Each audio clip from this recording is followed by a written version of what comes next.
要下山好不好？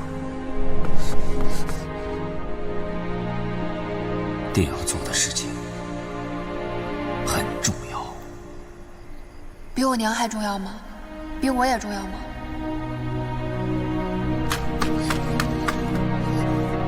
拦下，诺，拦！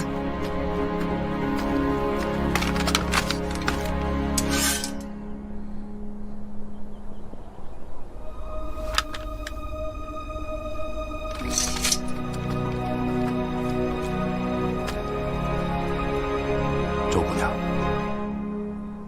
我是个粗人，下手没轻没重，别难为我。让开！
阿飞，停手吧。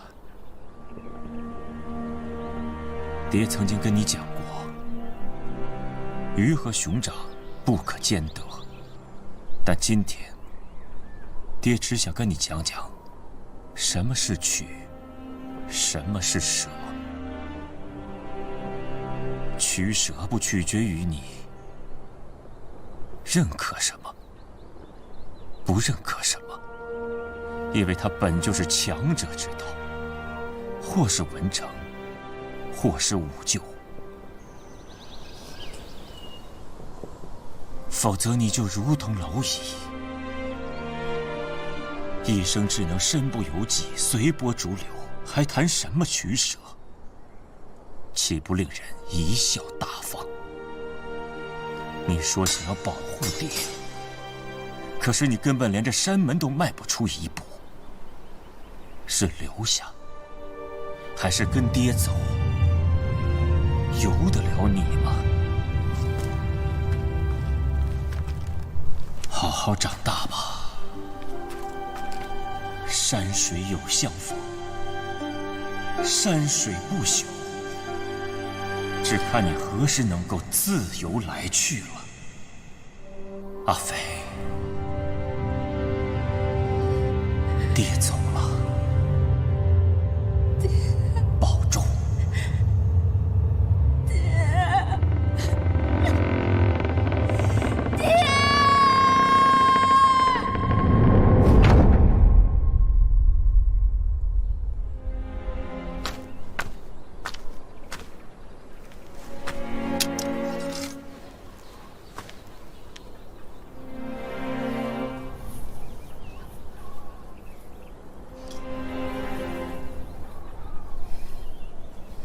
额娘说的对，我不该救你。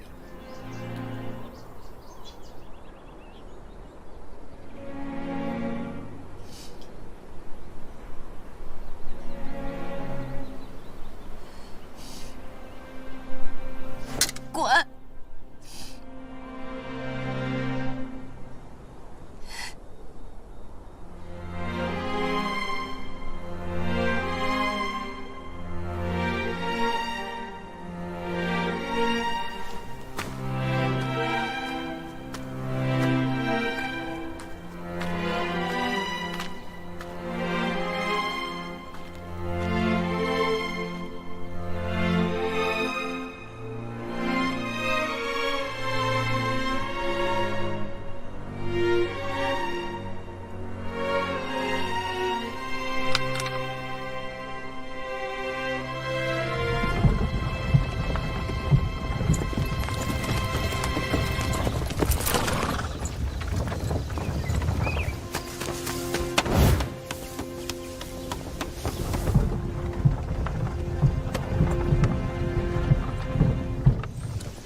吁！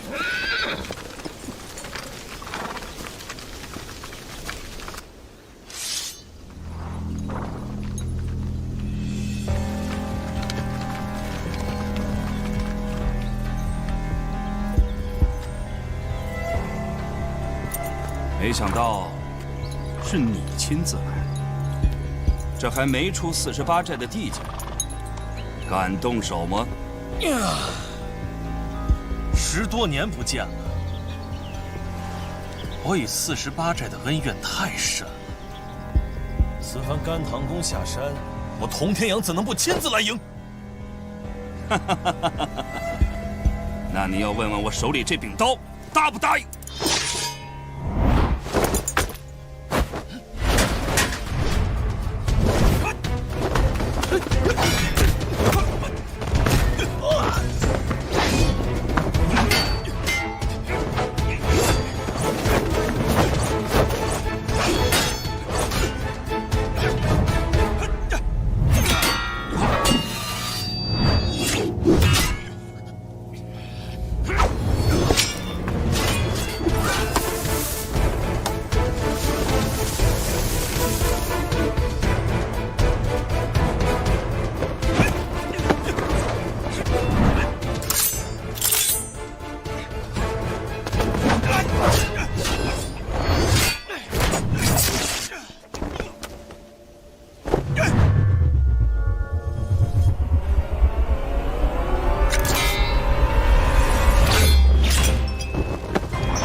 后会有期，战场上见。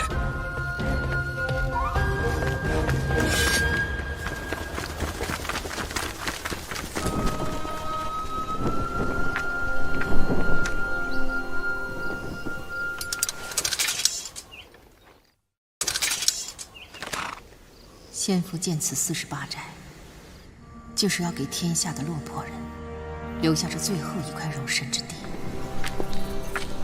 48寨南北不靠，无有无故，无党无谋，现人遗愿不可为。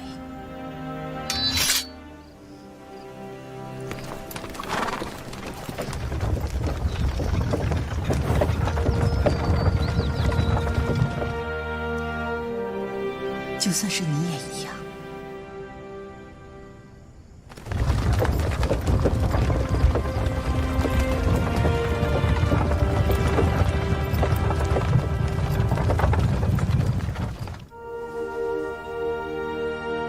明天你出了这个门，是生是死，就和48寨再无关系了。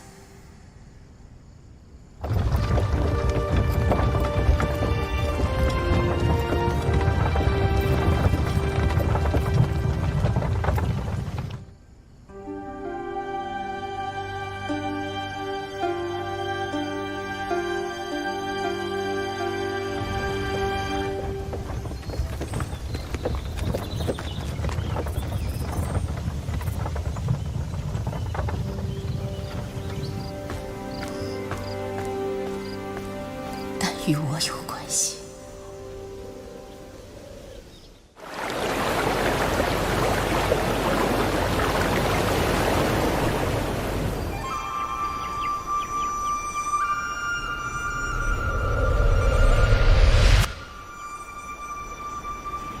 爹说过，只有强者才有选择的权利。阿飞，今天我一定要闯过这前期阵法。山水不朽。只看你何时能够自由来去。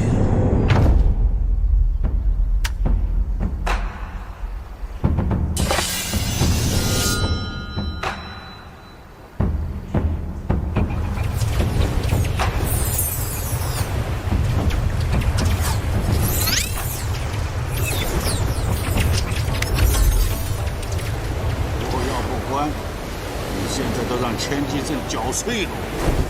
那闯进来的小贼不是也轻轻松松的能过去的吗？他就是轻功快一些。我要是轻功也能快一点的话，那也没有用。你刚才就像一只猴子翻跟头，你把过千机阵当成猴子翻跟头了耍。那过千机阵有没有什么诀窍啊？千机阵千变万化，没有规律可循。这个世上有很多事情都没有窍门，也没有捷径可以走。凡世间万物都有一定的规律，你要找到它，自然也就能破解它。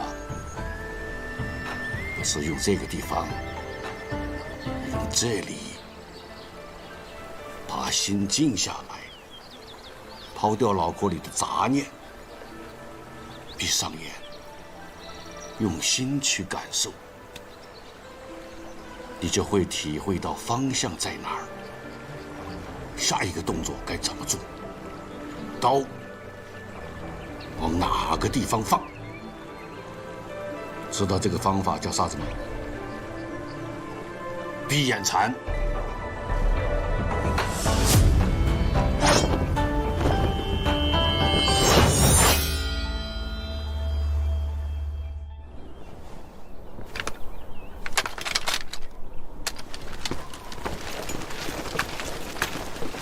怎么样啊？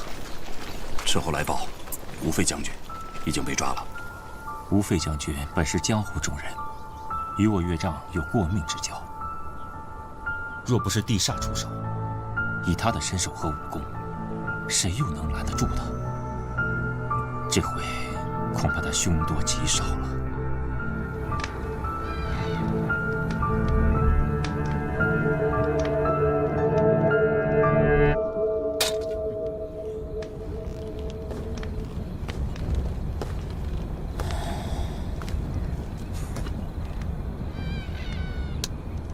吴费将军，住手！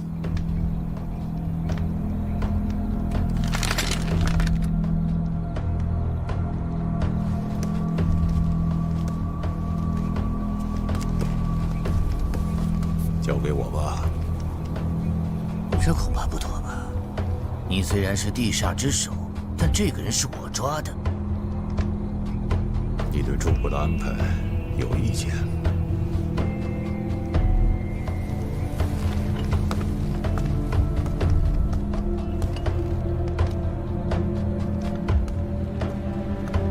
没想到地煞都成于文止的走狗了。我们别绕弯子，把你手上的水波纹信物交出来。我不懂你在说什么。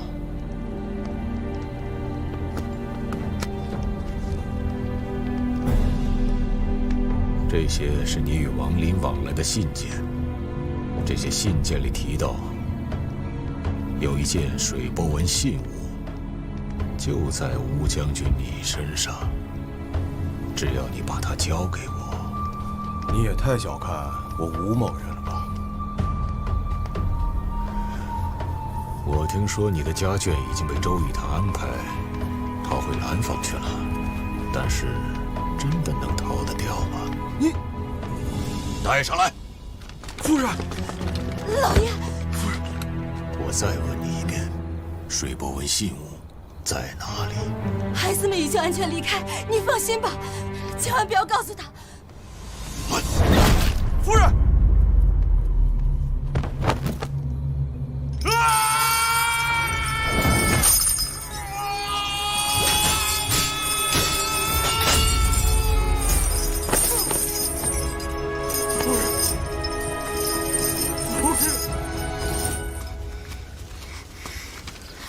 姐，我跑不动了，再坚持一下。陈飞大哥，我小弟有点跑不动了，我们能不能先休息一下？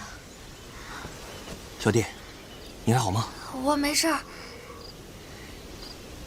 楚楚姑娘，我看不如这样，再走一段，应该就有人来接应我们，再坚持一下吧。好，姐，爹和娘怎么还没来接我们啊？等到了48寨，他们就来了。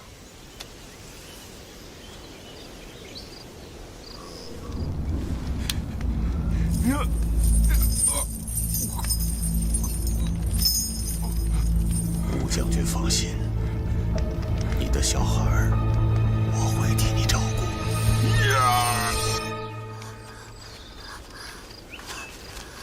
姐，还要多久啊？应该快了，跟着陈飞大哥就好了。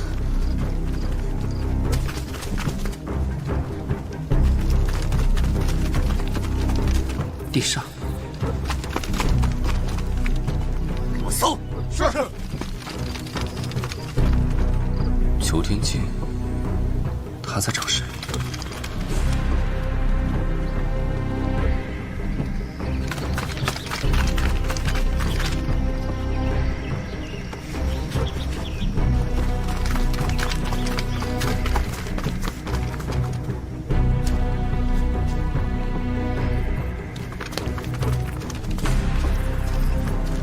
继续搜。赵忠，吴非的2个孩子逃跑的方向是荆州方向。他所有的信件也是途经荆州，想必也不是什么偶然。东西就在那2个孩子身上。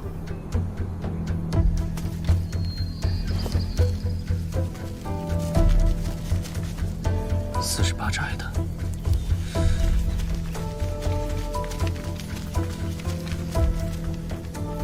那岂不是要跟地煞遇上了？上次劝48寨的，提醒他们一下吧。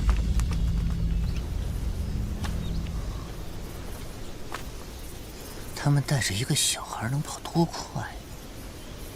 属下无能。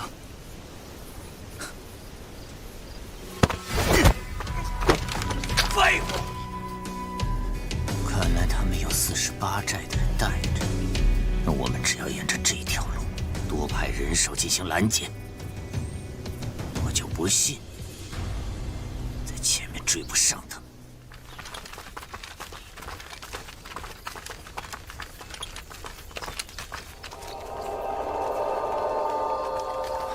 保护楚主姑娘。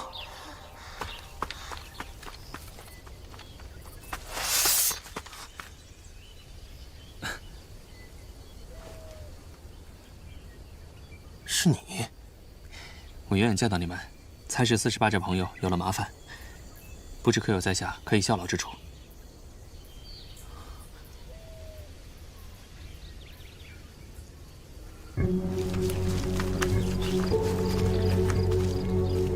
什么人？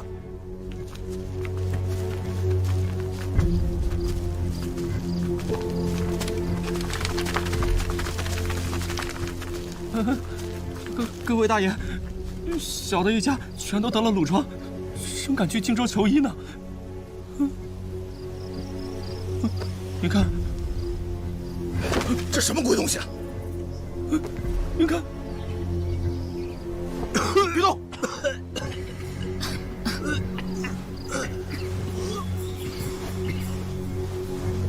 哪里来的逼鬼？赶紧滚！谢谢大哥。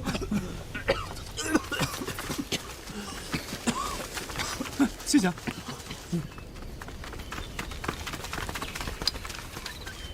三州主，前面就到霍家堡的地界了。霍家堡和48寨的关系不错，如果人到了他们手上，再加上信霍的有意庇护的话，这事儿就不好办了。暂时都不许给我轻举妄动。是。你派几个人偷偷打探一下，看看苍狼在此有何行动。是。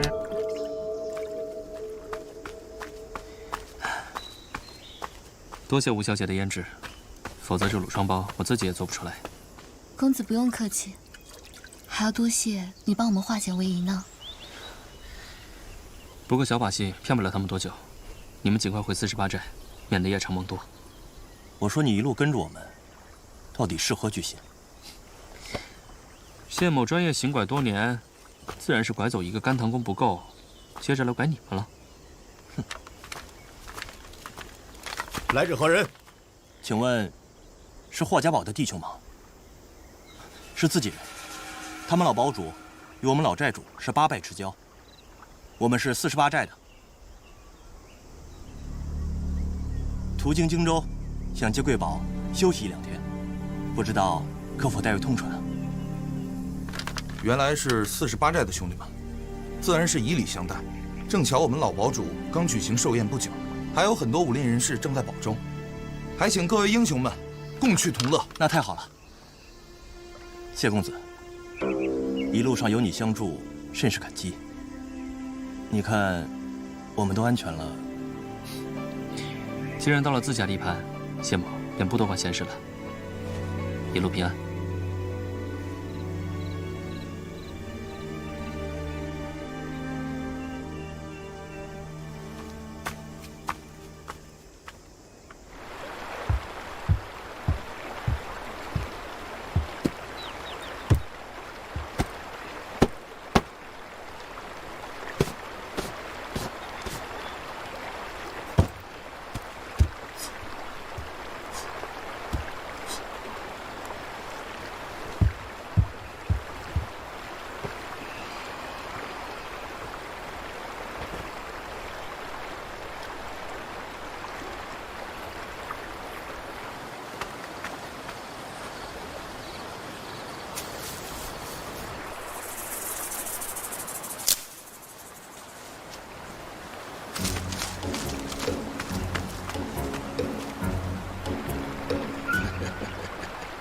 你来了，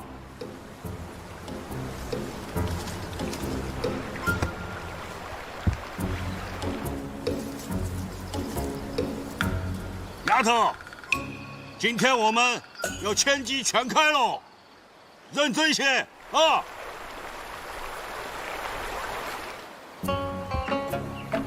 我说你来，认真些，把你的棍子丢了，换一个顺手的兵器。知道了。哦，你厉害。啰嗦。那天那小贼过千机全开的洗墨江，是手无寸铁。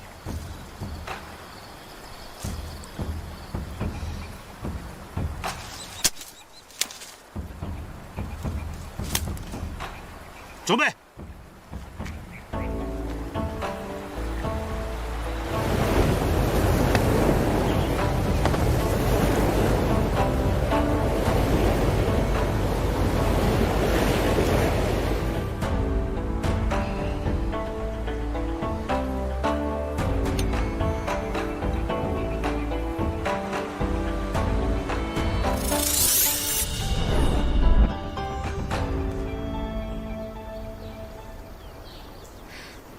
白能，这是陈飞师兄在外头给姑姑捎来的，不剩几个了。你看，我都给你偷来了。你让我去洗墨江边看看怎么样？我就看一眼。你去崖边看看可以，但是去洗墨江看，还是得大当家手令。那为什么阿贼每天都能去？你们就是欺负人！干嘛？你吓死我了！你要是想见识洗墨江，我现在就可以给你扔下去，为难人家做什么？哥，我错了！哎呀，饶命啊！啊，我错了！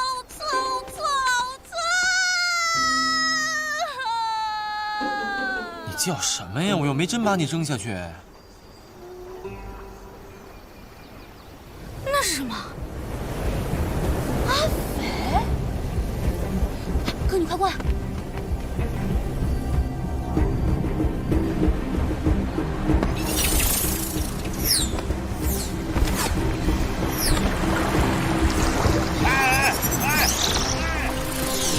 小心！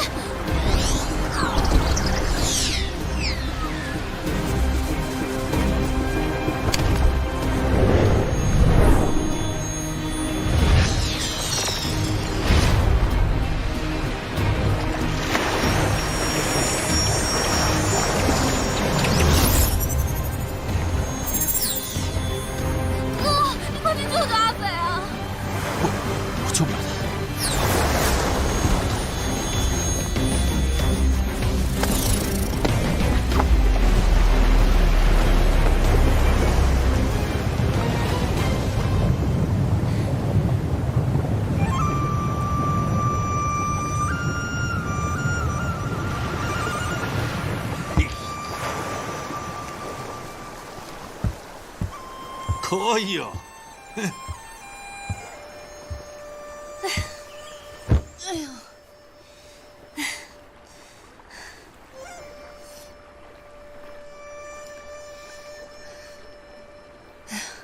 这桃干不是大当家屋里的吗？他来过呀？前2天来过。太甜了，不好吃。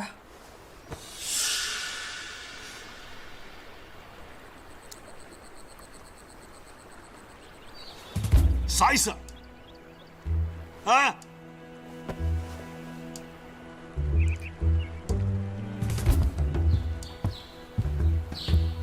哎呀！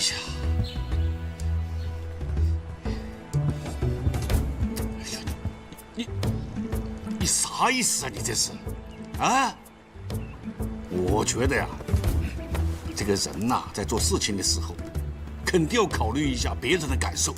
比方说，你吃这个桃干儿，这个东西你咬了一口，你不吃又放回去了，这很难看哦。这不好吃啊！不好吃，你为啥这样吃嘛？我不吃怎么知道不好吃呢？好，哎呦，没事。我觉得你到我这个地方，不是来练武功的，你是来折磨我的，好吗？现在签字证你也破了，滚吧！以后我再也不愿意看见你了。滚！你这老头怎么这么小气啊？哎呀，滚滚滚！我不跟你玩了。哎，瓜娃子！哎呦，真是让你娘晚上打你一顿，你就老实了。都怪那谢公子，如果他不来，姑父就不会走；姑父不走，阿飞就不会这么伤心。这半年里，天天在那洗魔江里耍那破刀，想见他一面都难。要是他不来，就不会知道这江湖之大，还有这样的人。是时候该出去看看这江湖了。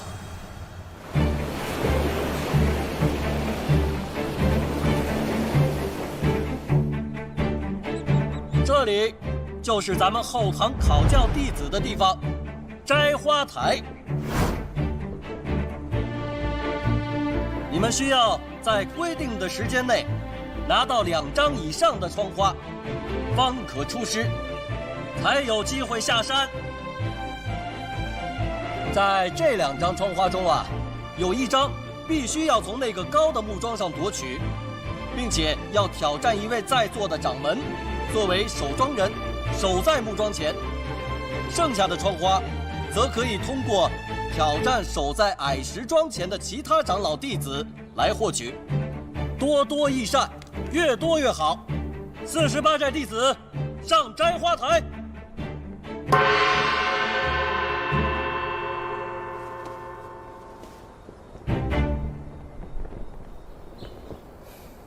我哥用的是双剑，但是现在怎么变长枪了？是你挑战哪个门派，就要用哪一门派的兵器，啊，除非呢，你去摘木桩上那个窗花，才可以用自己的兵器。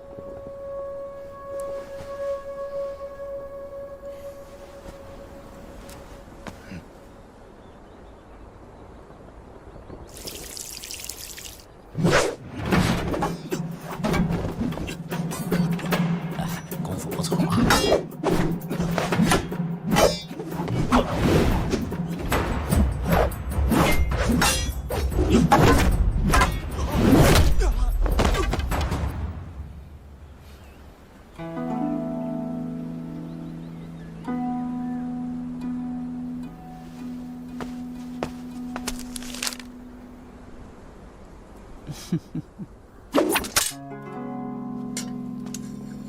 当年俊峰一口气摘了12张纸窗花，看生儿这心气，是要向他多看齐。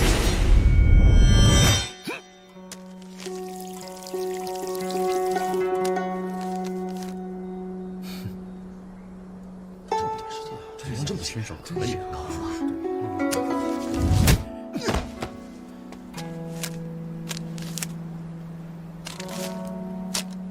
你说我哥这样子会不会拿到20张啊？照这架势啊，还真差不多呀。阿飞啊，你看看胜儿，你能拿几张啊？1张吧。啊，1张？哎呦，侄女啊，要真是1张的话，真如你娘所愿了啊，在寨子里读一辈子书吧。就是阿飞。啊，那就2张呗。柱上的窗花，我想挑战明风楼掌门。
多谢寇掌门，手下留情。马叔啊，你看看有没有破的？你小子敢这么说啊？那肯定连个小破口都没有啊！李胜摘得窗花15张。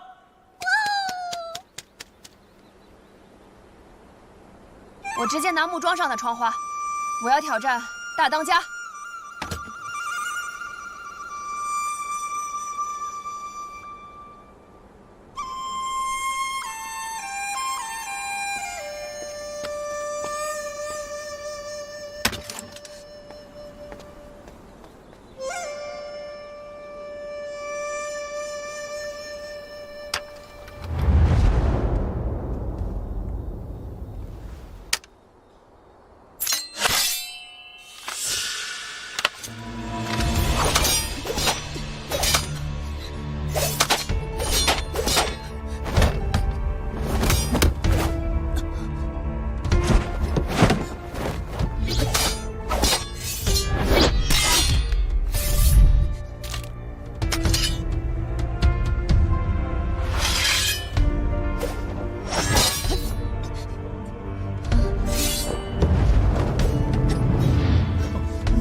阿斐这架势怎么有点明风的感觉啊？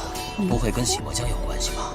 阿斐是大当家领进门的，怎么会明风的功夫？阿斐这丫头，她能领会到明风果的精髓，嫁接到自己的刀术上，用这一招对付大当家，可谓是天衣无缝啊！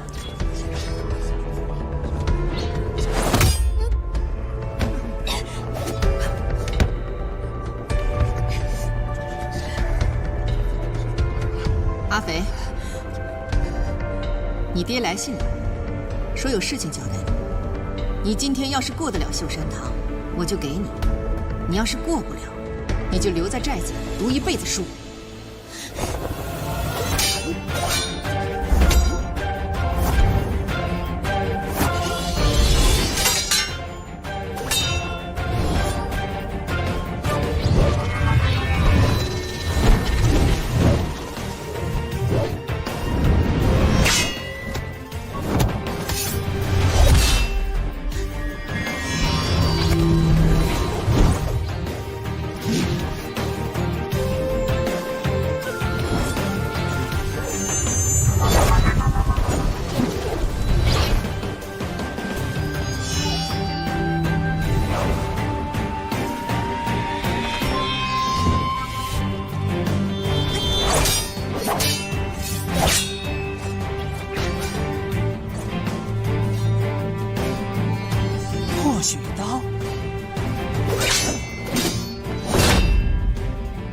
真正的破血刀，就算你手里只有一张铁片，它也不会断。因为它不是玉石俱焚的功夫。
给。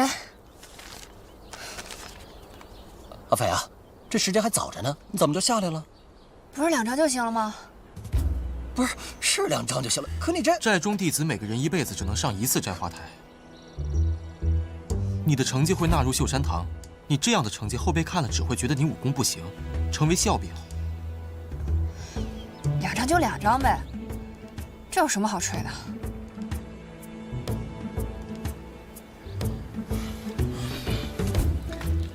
名牌的事情就劳烦马兄了。阿飞、胜儿，你们跟我去一下长老堂，王老夫人有事要差遣。娘，我爹信里都说了什么？先听着。都是我老太婆那不争气的孙子，给大当家的添麻烦了。王老夫人不要再提麻烦二字。陈飞本就是替我48寨去办事的。你们让他办什么事了？ 你爹不久前来信说有位贵客将至，要咱们寨中派人去接。陈飞他想出去长长见识，就请缨前往。月前你来信说已经到地方了，可就再没了音讯。陈飞师兄武艺不错，都能遇到险事，那是不是应该再多给他派几个高手啊？这得是什么贵客啊？ 接人这等寻常的事情，都能接出这种麻烦来。多嘴。老身这次会亲自出马，下山走这一遭的。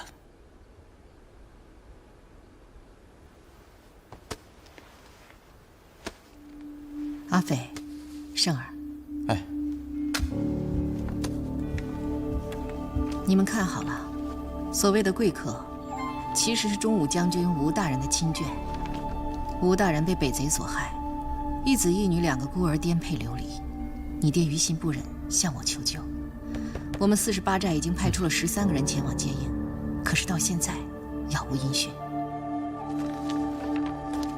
现在山下匪盗横行，本就不太好走，那些人带着2个孩子，拖慢了行程也未可知，想必已经离得不远了。您要是担心，带人迎迎他们便是。唉。 此行本不必带着你们2个累赘，是我厚着脸皮求王老夫人带你们下山去长长见识的。到了山下，万事不可自作主张，敢给我惹事，回来小心你们的狗腿。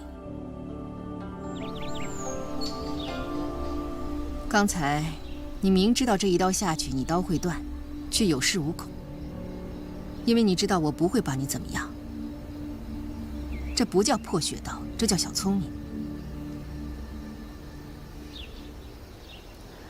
但是小聪明也是聪明啊，只要能达到目的，就证明管用。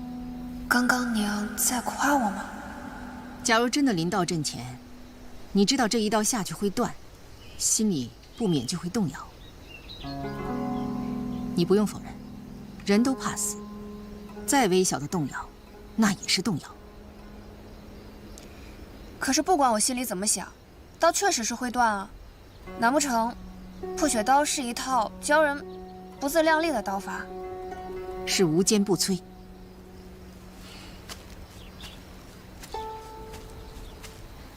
阿飞，你可知道这世上有多少高手？有很多。对，有很多。山外还有高山，没有人敢自称是天下第一，但是每一个人都是爹娘生的，都是血肉之躯，都是从牙牙学语开始，都是从站起来走路开始。沙砾的如今，就是高山的过去。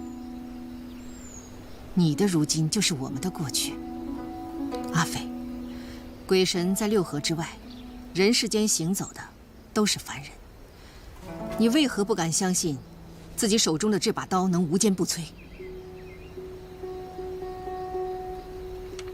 看好了，我只教一遍。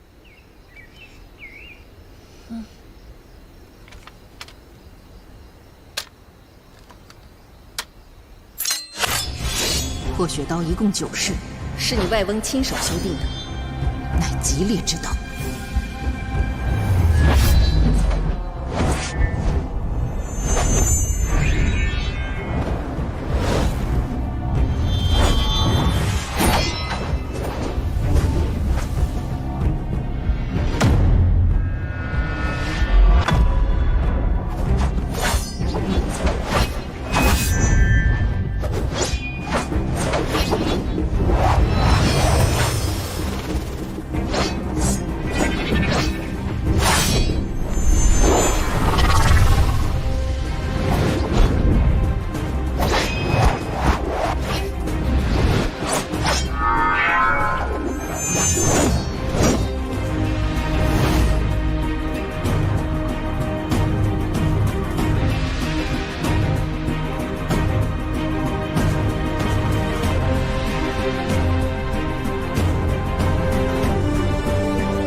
于太师说：“站住！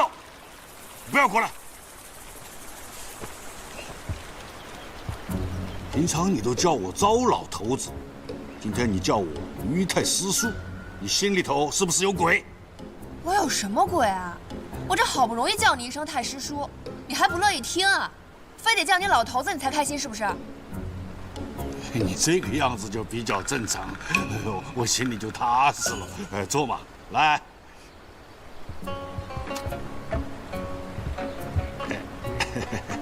等一下哈。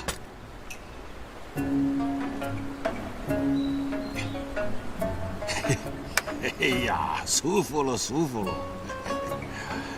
哎呀，啥子事情？我要下山了。好嘛。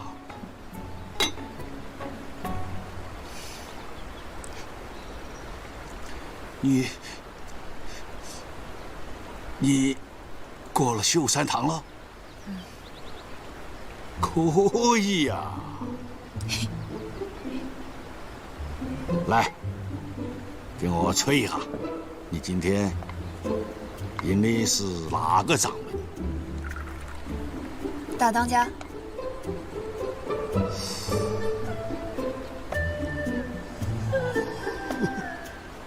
深得很哦！来，喝茶喝茶。哎，你娘是不是让你了？她应该让了我了吧？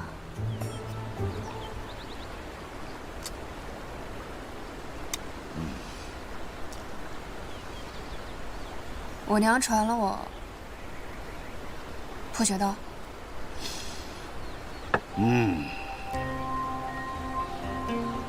你想当一个啥样子的大英雄？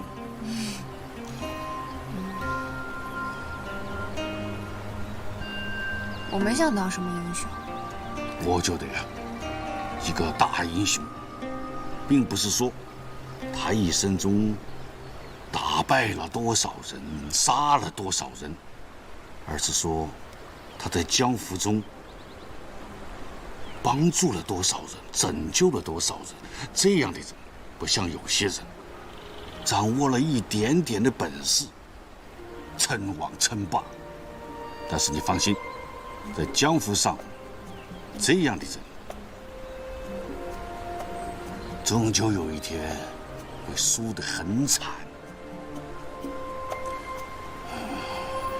当年的民丰楼以贩卖情报为先，我们得罪了太多的人。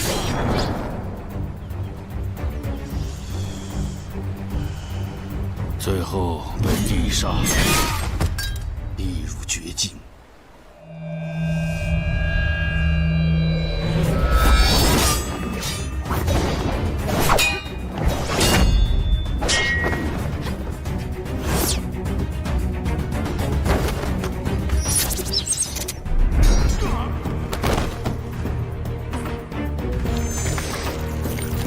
透骨青可不是普通的毒药。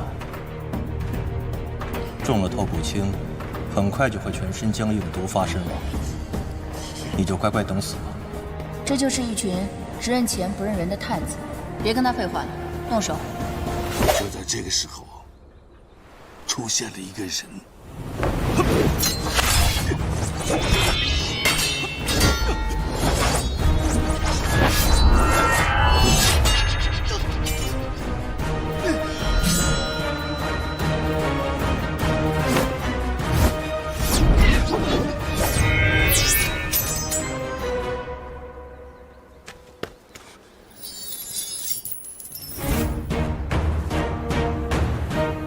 就是拟外翁。在下李征。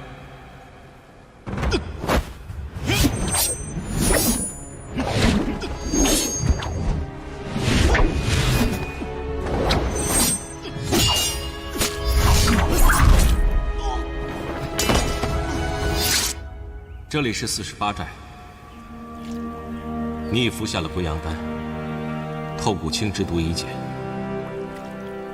只要你终生不离开这些潮湿的环境，便无性命之忧。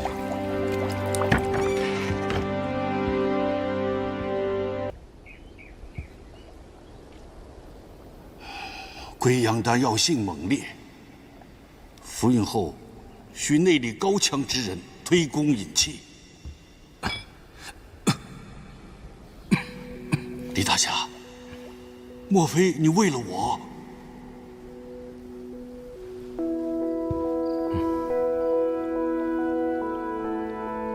他不顾自己的安危，不计自己的得失，不计前嫌，拯救了明风楼。明风楼若是有意隐退江湖，不如就留在这里。但我们这些人就是一些拿钱办事情的探子。得罪人的事情我们做了很多，若是进入了48寨，可能会辱了你南刀，还有48寨的名声。名声不名声的，别人爱说什么，让他们说个够。我李征才不在乎。这样的人，就是我心目中的大英雄。所以，明风楼愿意为了他。用一生守护48寨，用自己的性命守住这洗墨江，守住天机镇。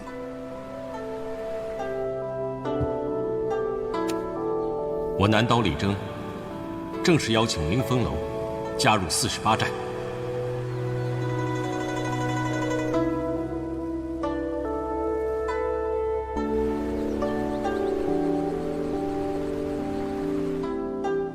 我最近发现，你的这个外孙女凶得很，以后有可能超过你。这个娃娃不是一般的娃娃。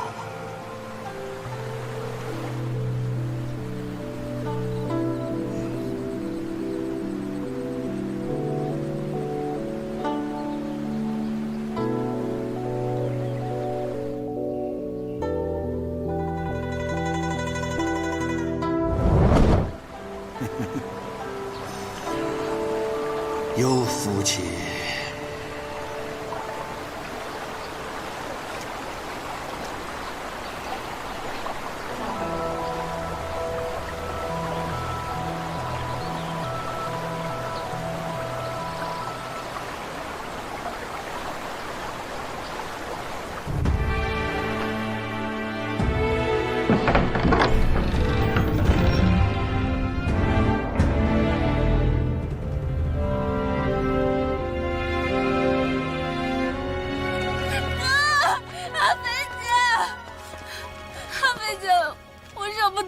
能不能带我去啊？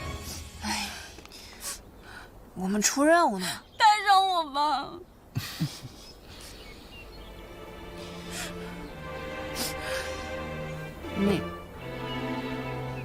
你去烦烦我娘。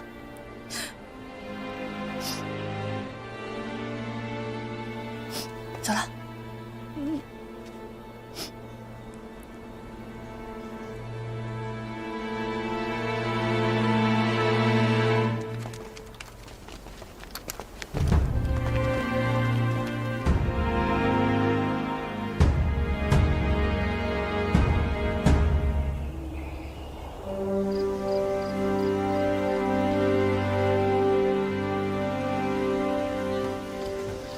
副官，您的茶。不省心的。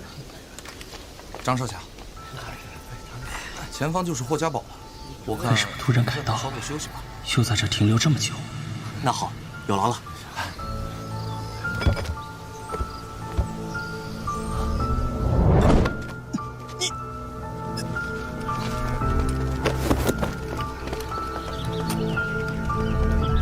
霍家堡葫芦里到底卖的什么药？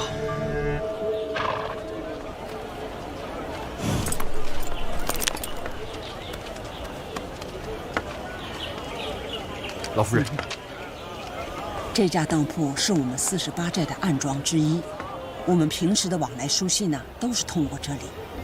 你们俩先上车，我去打点一下啊。好。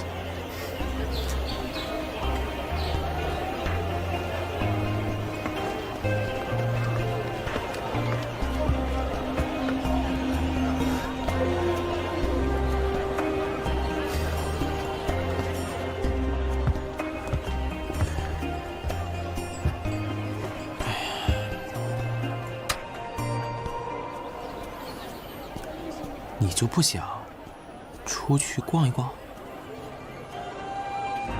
之前有人告诉我，山下的百姓食不果腹，看来又被骗了。那是因为这里是春回镇。那又怎么样？春回镇还属于48寨的管辖区内，这里还住着许多48寨的眷属。再往外走走，你就知道此言不虚了。你这不是第一次下山？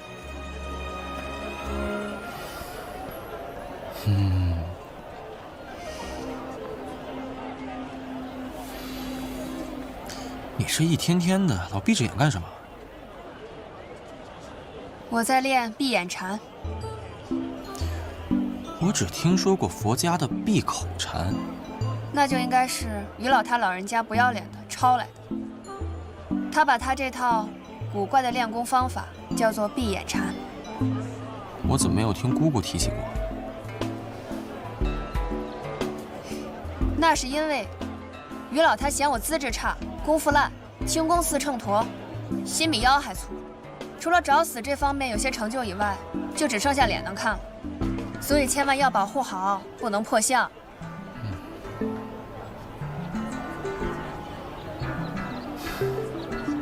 每当我被困在江心的时候，他就让我坐在一边闭目冥想，脑子里不断描摹一招一式。久而久之，我也分不清是自己真的在练，还是只是脑子里想想。不过用闭眼禅修来的招式，倒是也不比亲自练的要差。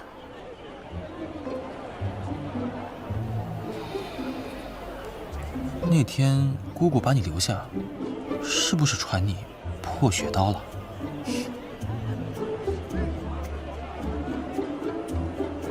他给我比划了一遍，想看吗？想看，我可以给你使一遍。我不稀罕。阿飞、生儿，几处暗庄都没有陈飞的消息，想必他还耽搁在敌军地界。我们出发。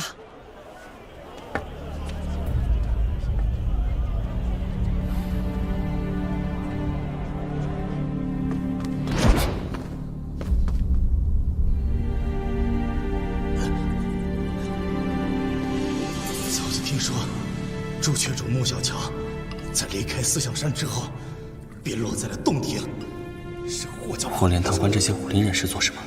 堂堂霍家堡，怎么会与穆小乔这种人扯上关系？将我等不分青红皂白的关押在此处，你们难道就不怕武林众怒吗？乱世之中，不分正邪，只论敌友。拉去。是。霍老堡主在哪里？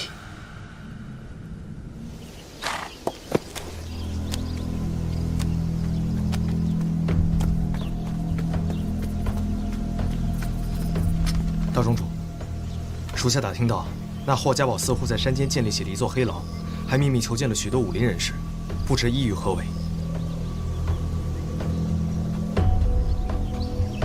还记得吴废的那些书信吗？记得，那些书信都是途经霍家堡传过来的。大宗主英明。走，去一趟霍家堡黑牢。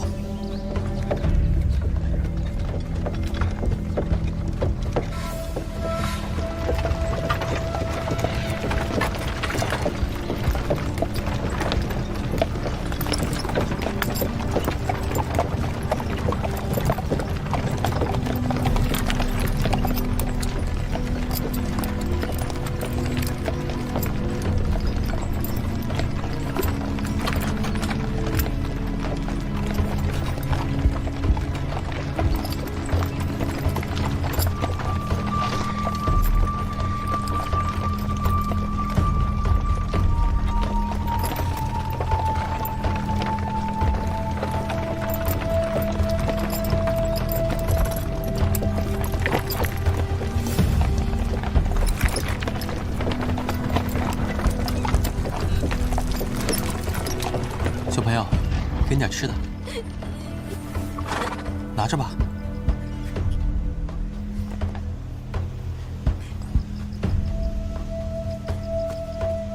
干什么啊？走开！生儿，怎么回事？这里的村民好像不太欢迎我们。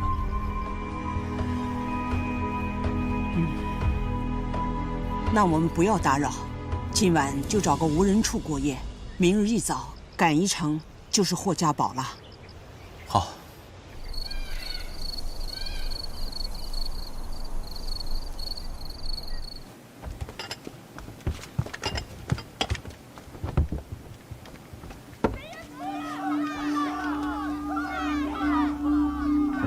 有人喊我们贼人，去看看。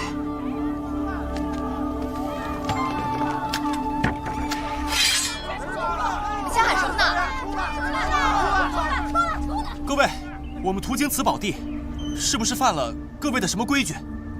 你们要脸就算了，为什么还要杀我的儿子？杀人？各位，我们没有杀过人，一定是有什么误会。别跟他们废话，今天我们就是跟你们同归于尽，同归于尽！各位，杀人偿命！你们，各位听我说。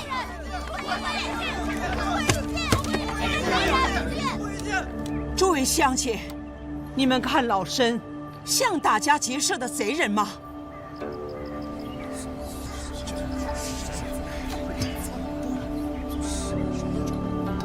我这趟出来也是来看孙子的。哎，给这孩子买身好衣裳，好好葬了吧。你们将我们误认为是贼子，想必那伙人也是武林人打扮。不过，此地离荆州只有1天的路程，这霍家堡就在附近，怎能容许一群武林人做盗贼横行？自霍家堡堡主生病以后，我们就再也没见过霍家堡的人，什么大侠，都是强盗啊！队长，贼人，真正的贼人，他们来了，就在村口。生儿，你去保护好村民，其余的人去查清楚究竟有多少贼子。是。阿飞，你跟我去会会他们的头。好。可是，你们若是伤了人，就会给这全村上下带来血光之灾。明白了，各位乡亲们，大家先躲起来，把刀都收起来！快快快！你们两个去查一下，快快快！大家进去！胜儿这孩子，总算是有点样了。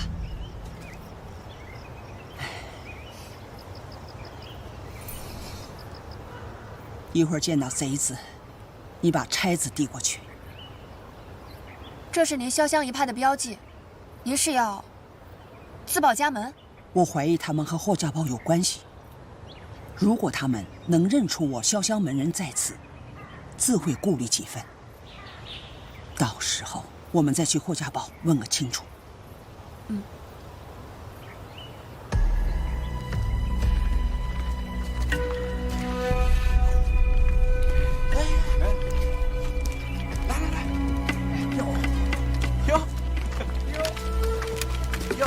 原来是个美貌的小娘子啊！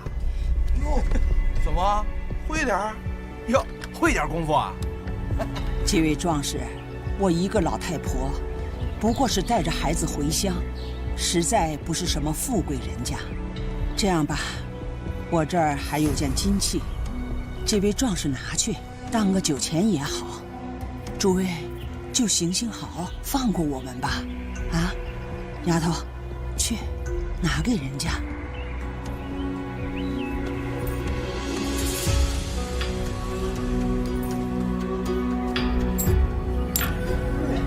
哇，老夫人，您真是通情达理呀！不如您将这马车一并舍给我们吧？啊？哼，老身奔波千里，就为了见上孙儿一面，这车马。罢了，老身走着回乡。阿飞，去把车马赶来。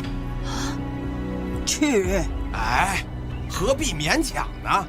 老夫人，不如您将这小娘子一并舍了给我们，哥几个过几天赶这辆马车，风风光光的送您回乡，如何呀？啊！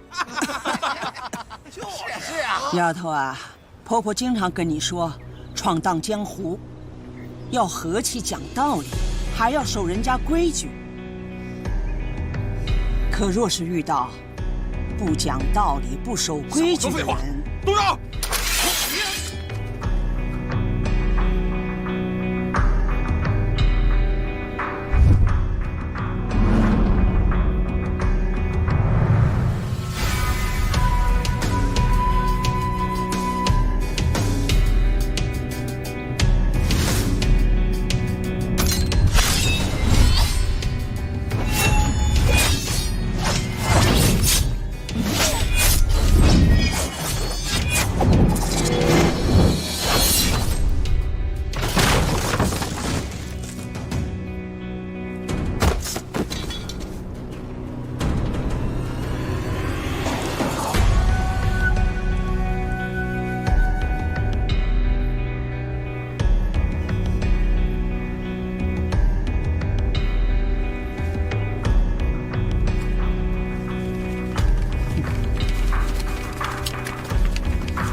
这是破血刀重出江湖后，其刃下第一道亡魂，也算是死得不远。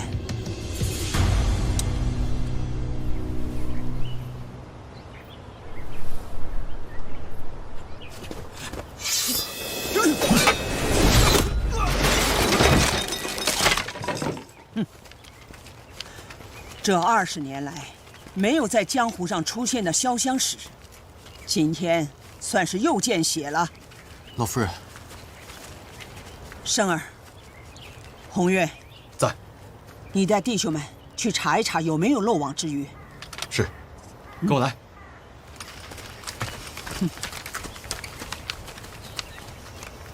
这些该死的贼人，死有余辜。生儿，你掀开他的裤脚，看看他的腿。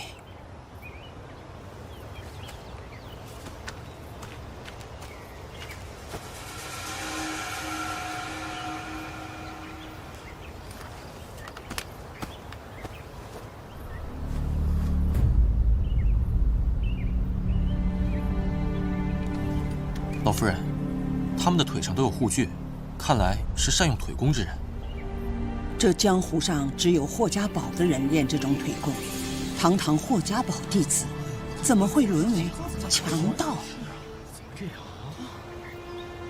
老夫人，我们本来也要借到霍家堡，不如禀报霍老堡主，让他好好管束自己的弟子。不，我们改道去华容。为何？生儿，你是48寨小辈里最出挑的弟子之一。你说说，假如是在48寨，李大当家的会管束不住你们吗？绝无可能。老夫人，您的意思是，霍老堡主并非完全不知情，或许是他纵容弟子。不要妄自揣测。我们此行来荆州，本来是想让霍家堡帮我们寻人，可现在看来，他们自身麻烦也不少。再说，陈飞他们带着吴将军家眷，再怎么低调，也一定会有声势。这样，华容城暗庄一定会有消息。那这一村百姓怎么办？如果这群匪徒当真是霍家堡中人，恐怕此地不宜久留。诸位乡亲，还是速去投奔亲友吧。投奔谁去啊？到哪儿还不都是一样的吗？现在有谁还管我们的死活呀？谁管啊？到了48寨，我娘一定会管。周匪，别多嘴。说的没错呀。到了48寨地界的话，我娘一定会管。生儿，废患无常，但是湖湘地界，48寨所在的地方，百姓尚还安居乐业。唉，诸位乡亲，如果有愿意去的，便拿去当个盘缠。到了48寨地界，递上这个信物，就说是我王老太婆让你们去的，自会有人安顿。谢谢老夫人，谢谢，谢谢。老夫人，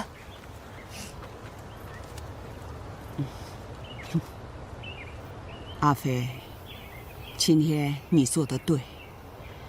人手中的武器可以杀人，也可以救人。你这次用手里的破血刀救人，做得对。王老夫人，这群匪徒来的突然，不知道陈飞师兄他们会不会有危险。我想先行去打探一番，还有个准备。不着急，你一人去太危险，我们明日再商议。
离开48寨以后，我为什么心里有点空落落的？在家的时候，我娘叫着我说几句话，我都头皮发紧。自从我爹走后，我就无时无刻不惦记着下山去找我爹。可如今真下了山，才没多少日子，我忽然有点想我娘了。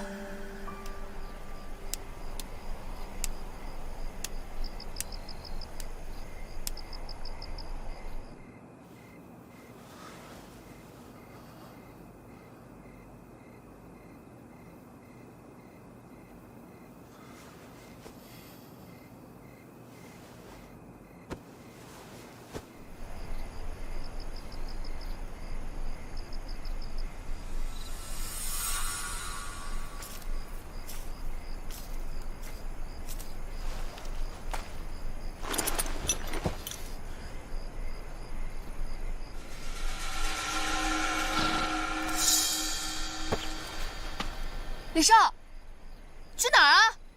去。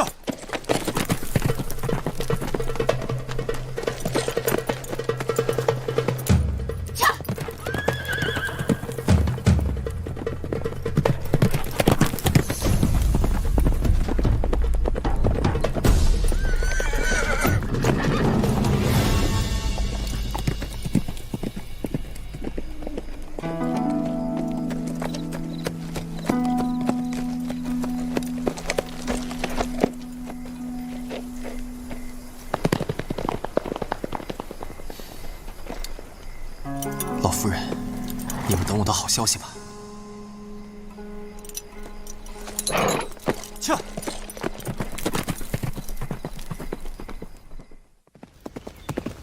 周妃，等我闯出一番天地，定会叫你刮目相看。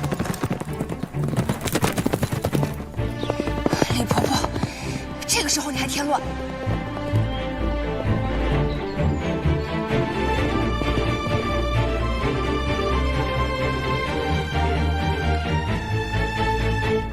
老夫人，还是没有找到。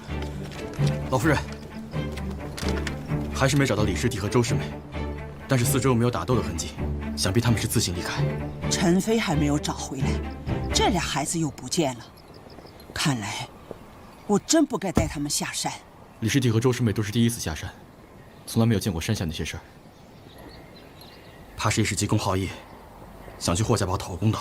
不会。圣儿圆滑，阿飞冷静，这俩孩子不会这么不顾大局。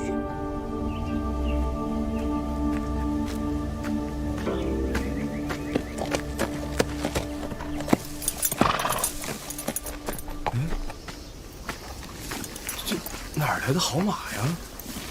难道是那些被抓走的人跑掉的坐骑？哈哈哈哈！今天真是得来全不费功夫呀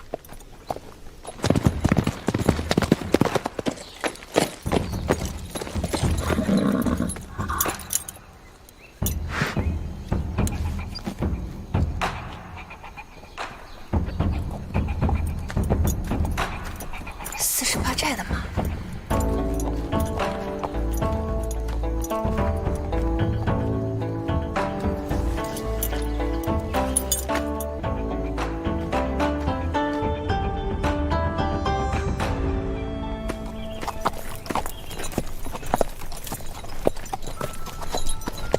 兄弟们，我回来了，我还带回来一匹好马。哎呦，这马不错，你在哪儿弄来的？是啊，辛苦了啊！好好看手，起来练这是什么地方？怎么那么多守卫？我得找条路进去，管不了那么多了。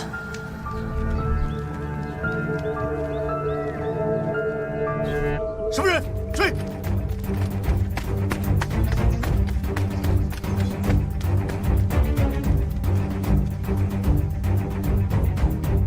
那边追！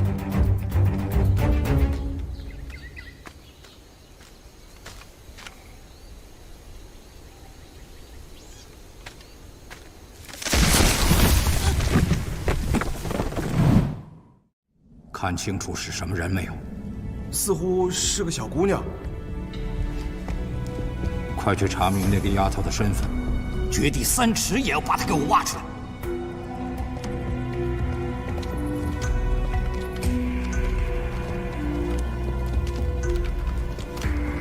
哎，起来吃饭了。喂，难道你们不知道，我们李老寨主与你们霍老堡主是8拜之交吗？就这么待客？出去！出去！闭嘴！吵什么吵？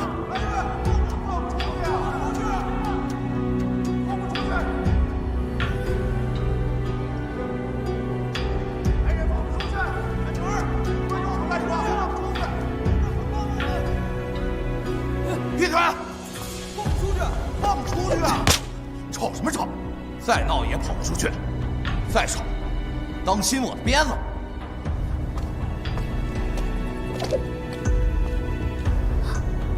我是真的没想到，曾经霍家堡也是堂堂名门正派，没想到如今无耻到这个地步。姐姐，爹爹不是说江湖人士都是侠肝义胆的英雄好汉吗？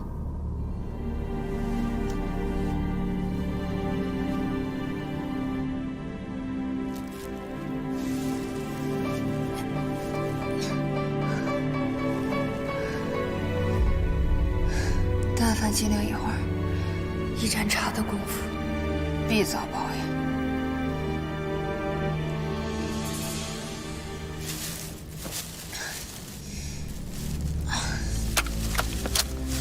我这究竟是得罪了哪路神仙？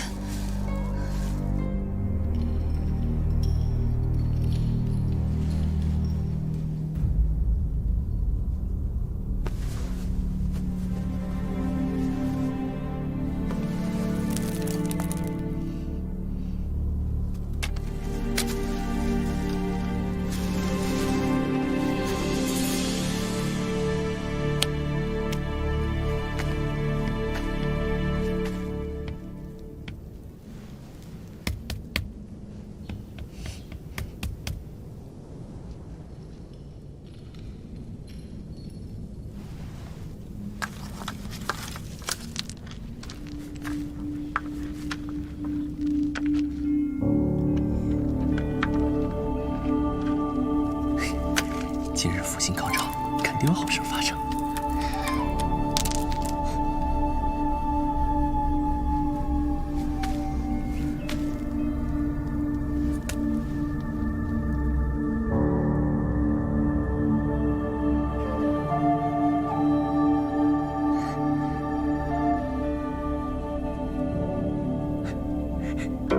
没事儿，你好呀。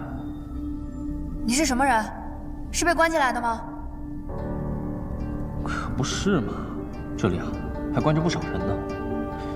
你进来的时候没看到吗？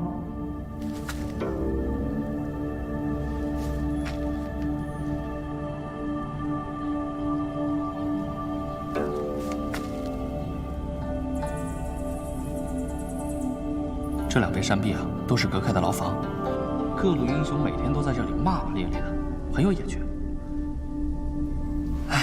只可惜啊，我来晚了，连间像样的牢房都没有。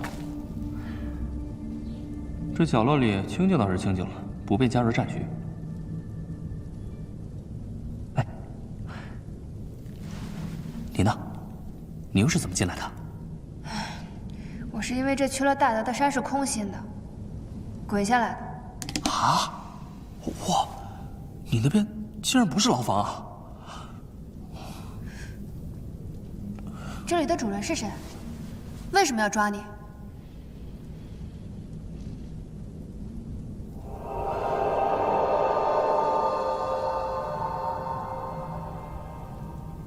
哎，抬头看，你左边有一丝光漏下来了，往那边走走好吗？好不容易来了个漂亮小姑娘，快给我洗洗眼睛。这口气怎么有种熟悉的感觉？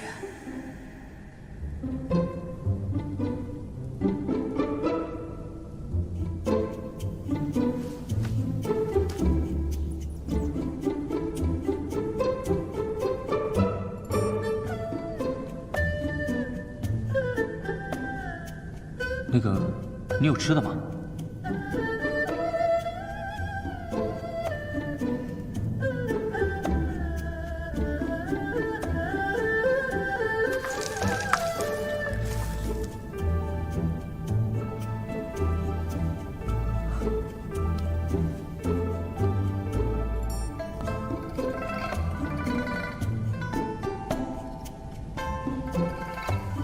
我随身带着喂狗的。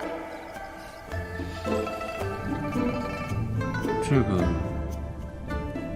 不会是喂狗的吧？果然是那只狗。你是谢梅梅？水草精？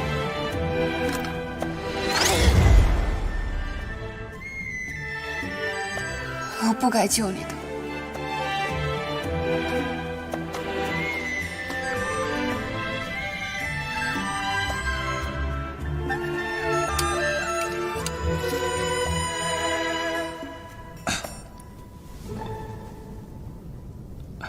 谢梅梅，是当初逗你的，你叫我谢允吧。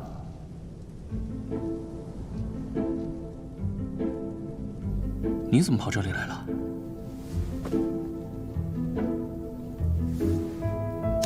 我们是来山下办事儿，但是我表哥好像被抓了。怎么我每次遇上你，你跟你那倒霉表哥都能摊上点事儿啊？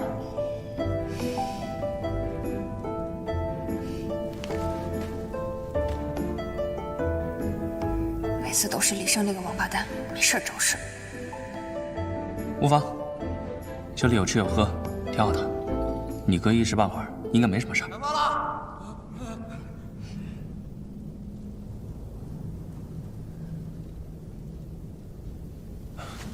开饭了！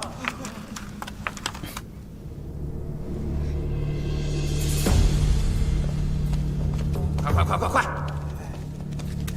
你呢？来。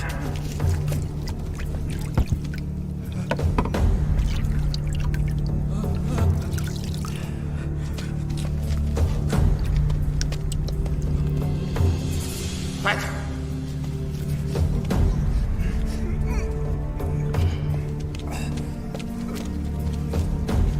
哎，又吃饼了。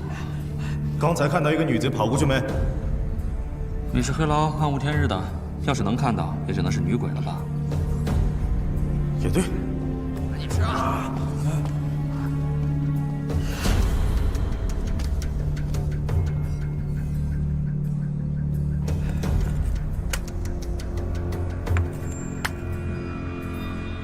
没事，刚才送饭的来了，外面好像还在找你。对了，你饿不饿？我还好。那你要不饿，我就先吃了。要是饿的话，我就打上点再吃。不用客气，随便。哦。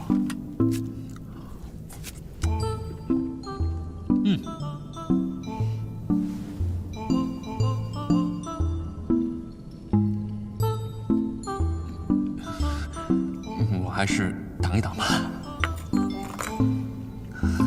以后有机会啊，请你上健康最好的酒楼，天下10分美味，5分都在健康。小美人，等他们找你的这阵子过去之后，我给你指一条出去的路，赶紧离开，咱们有缘再会吧。记住，我欠你一顿饭。今天这顿啊，我就不方便招待你喽，这里面加了料。什么？你不走？走不了啊。温柔伞，听过吗？想你没听过。都是一些邪门歪道们不入流的手段，蒙哈药的一种。一碗饭下去，几天起不来。内外功夫更是不必说了。那你还吃？因为本人既不是骆驼，也不是王八，一碗饭下去几天起不来，不吃啊，可就永远起不来喽。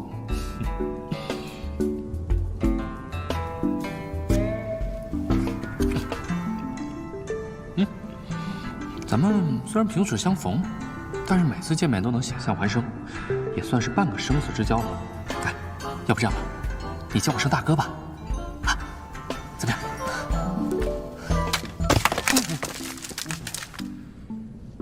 我没杀你已经算很客气了，你居然还敢跟我套近乎！那可惜了，要杀了我，甘棠宫那些逆转乾坤的伟业，可就没有人告诉他女儿了。怎么样，听听？这么说，你还是有我爹的消息。半年前，甘棠宫出山，接管了安平郡，给当地流离失所的百姓啊，开辟了一方净土。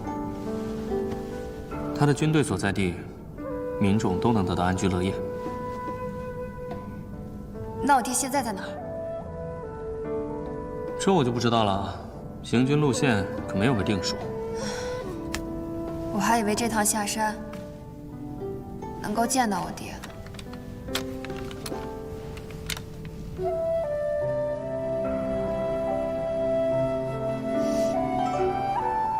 滚！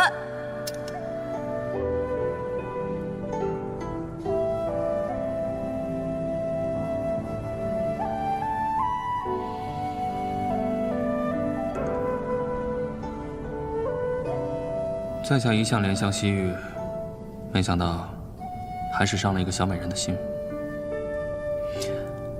美人，若你还恼我，叫你砍我一刀，出出气可好？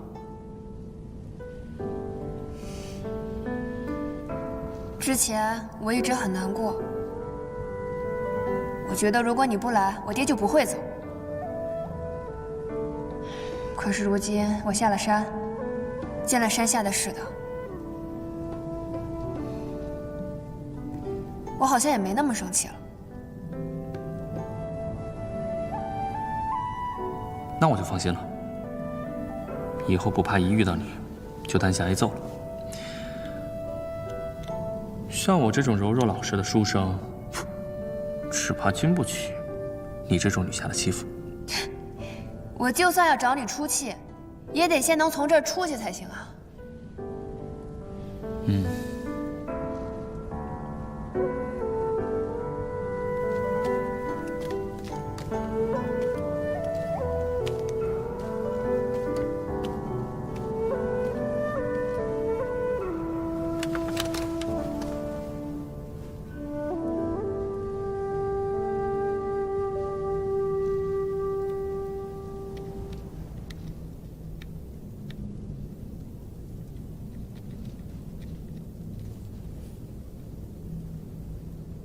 问你个事儿，这到底发生什么事儿了？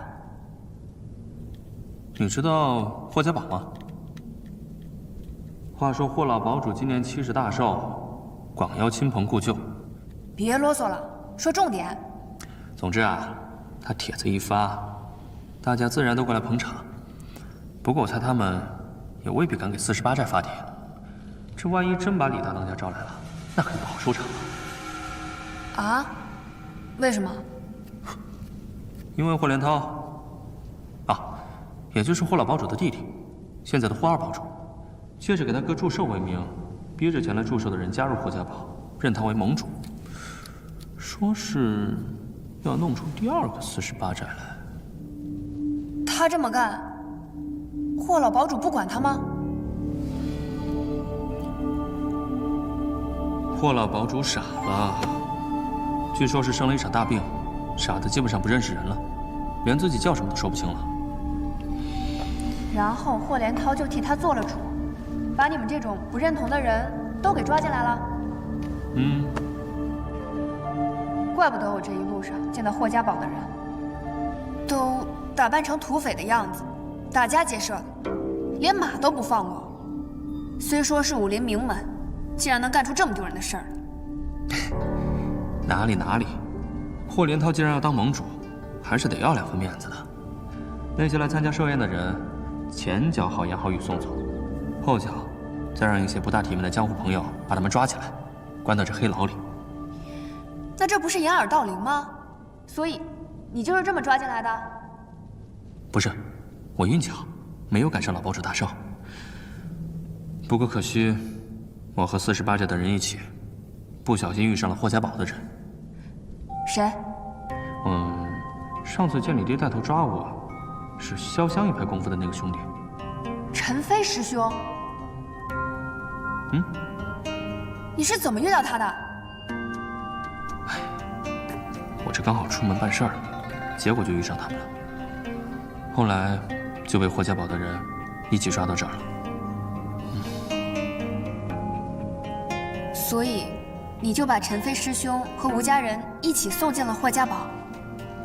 不愧是甘棠宫的女儿，聪明啊！你才聪明，你聪明的把陈飞师兄送入虎口也就算了，自己也让人关在这牢房里。给你浇点水，你都可以发芽了。喂，这可就不能怪我了。这霍家堡与你们48寨的交情，天下人皆知。再说，你那几个师兄对在下戒心重得很。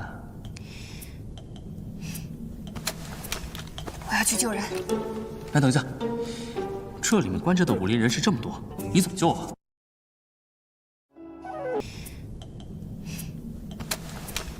我要去救人。哎，等一下，这里面关着的武林人士这么多，你怎么救啊？那我就把他们一起都放出去。妹子，这里面的情况既复杂又凶险，万万不是你一个人可以解决得了的。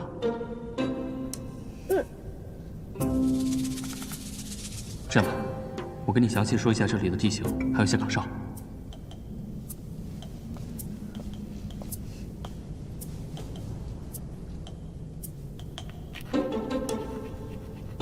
你是从哪儿知道这些的？嗨，你以为我就真老实待着？我早开了锁，出去溜达好几圈了。你既然能溜出去，那为什么不去救人啊？你忘了，我这不是中毒了吗？怎么带别人全身而退啊？哎，你看，这地牢分为上下2层，守卫众多，最后到这里就可以出去了，明白了吗？哎，石草镜，石草镜。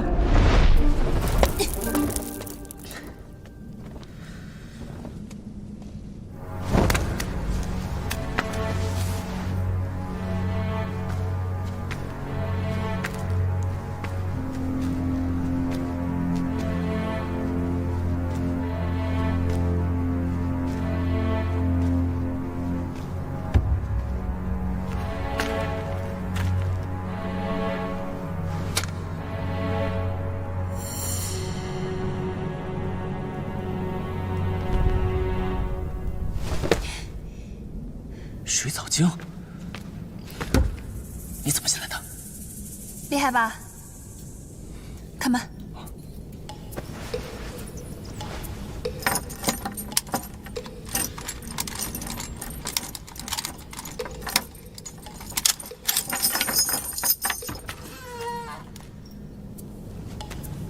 你画的那些线路图密密麻麻的，根本就看不清楚。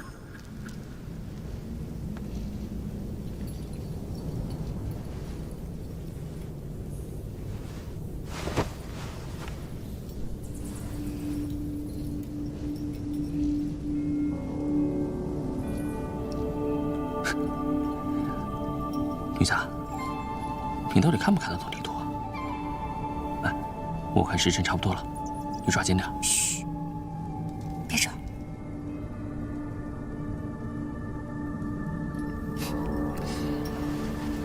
看来这黑牢上下2层关了不少人啊。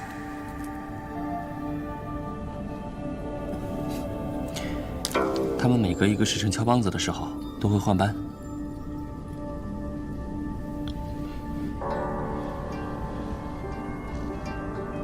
好了。哎，对了，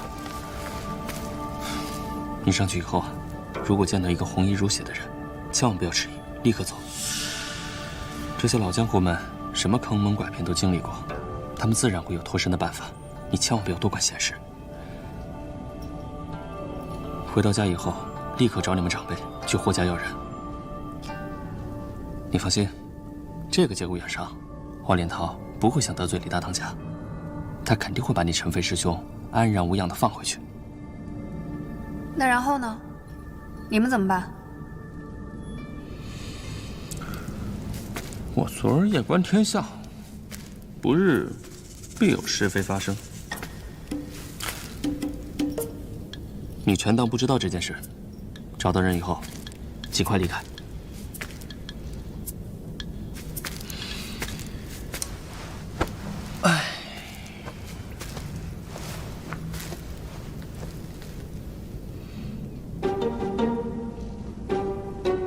喂，你瞪我干什么？我可是一个有原则的人，绝不会指使小美人去做危险的事情。我待在这儿挺好的，我们兄弟3个有说有笑，再住上2个月也不寂寞。哪儿来的兄弟3个？骄阳、青天，还有我。是石头、沙子，还有你吧？我看你是病入膏肓，想必也救不回来了。对了，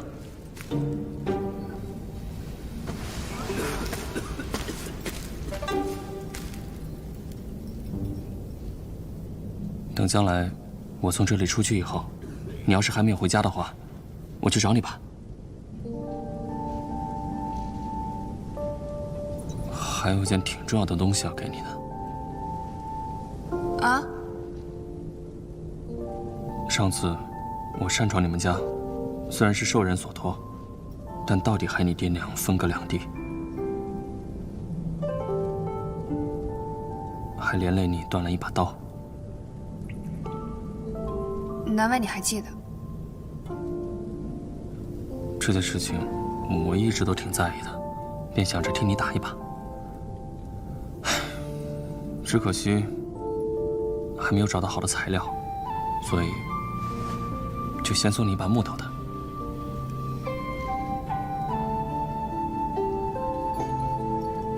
以后再送你一把真正的好刀。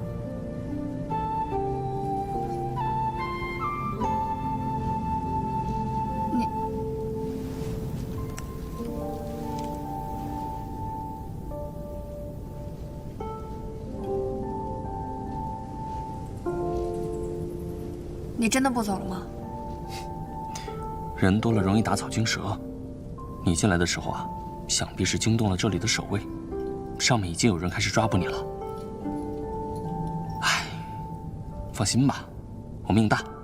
你啊，还是先救你自己出去吧，省得连个报信的人都没有。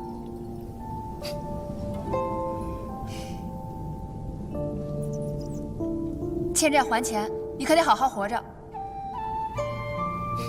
知道了。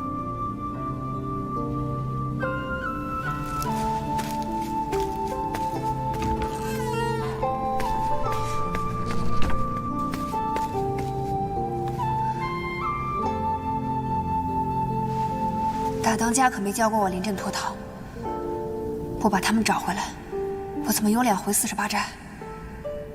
况且，没想到能在这里遇上他。那丫头也真会找事儿，哪里有麻烦哪里有她。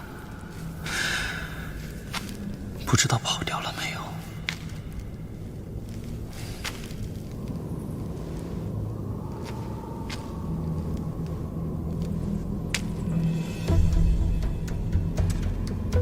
哎，走了。哦，来了。他们每隔一个时辰敲梆子的时候啊，都会换班。交接的时候，先头的人经过小亭子撤走。没什么事吧？没有。后来的人要短暂的在周围巡视一圈。这片刻的功夫里，交接亭是灯下黑，可以落脚。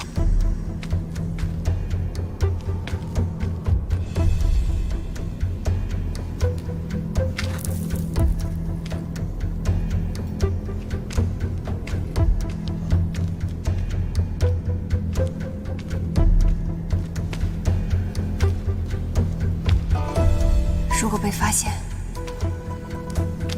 那我就杀出去。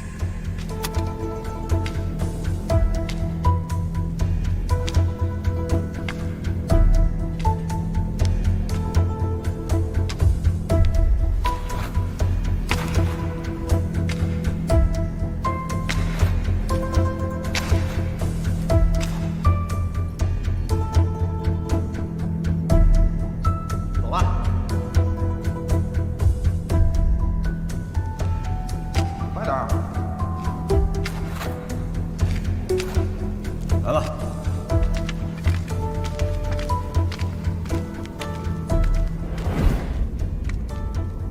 这里兴许是有解药的。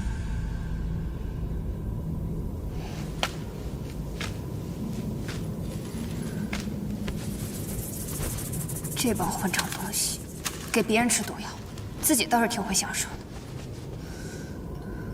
你们这边搜，快点！你们到那边搜。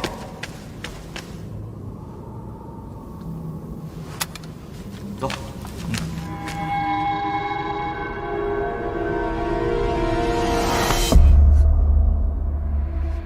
好强的压迫感。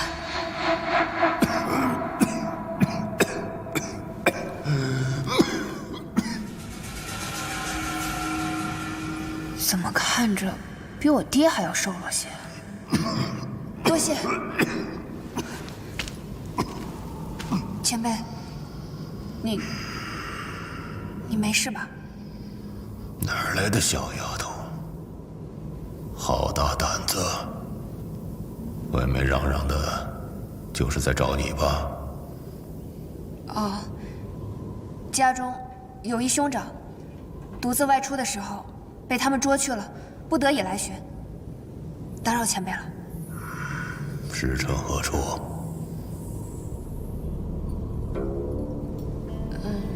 只是家里祖上传下来的功夫，爹娘随便教，自己胡乱练，强身健体而已。我们家人丁稀少，另外还有2个亲戚家的表兄妹，谈不上什么正经门派。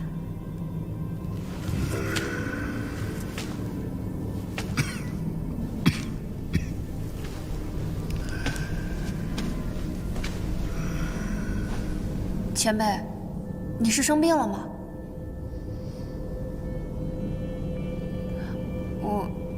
我爹也是这样，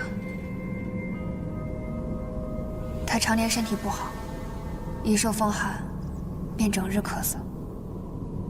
也不知道爹现在身边的人把他照顾得好不好。无妨，一点旧伤。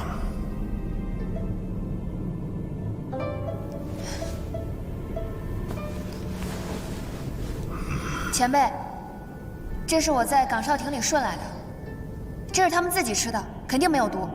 我看他们天天给你们吃的食物里掺了药，挺伤身体的。你身上又有旧伤在身，能少吃一点就是一点吧。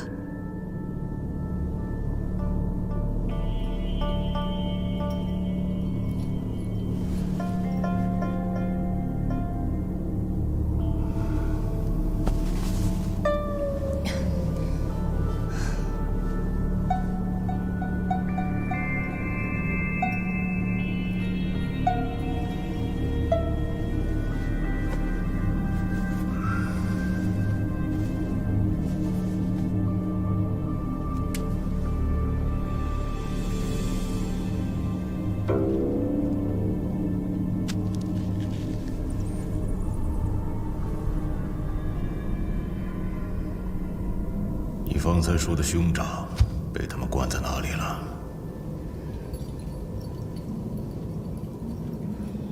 不知道。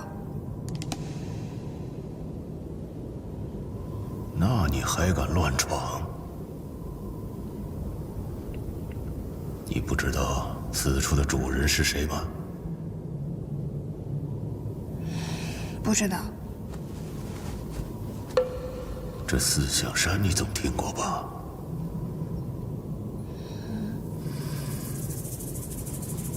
奶都没断的小崽子，怎么都敢出来乱走动？你家果真是没人了。这人究竟是什么身份？怎么一把年纪了还这么不会说人话？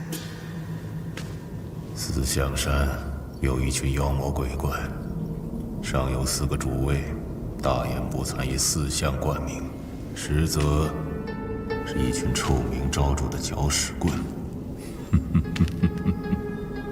这一度闹得江湖上是血雨腥风，后来那兄弟4个狗咬狗，闹起了内讧，这才算是分崩离析。最后，朱雀一只落在了荆州附近，依附了霍家。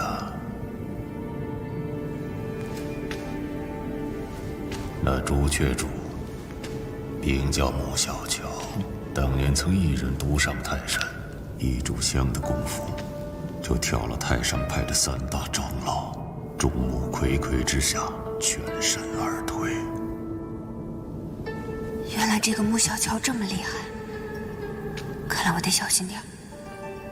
不如先悄悄去找解药，救人吧。现在知道厉害了，算你运气好。滚吧。多谢前辈。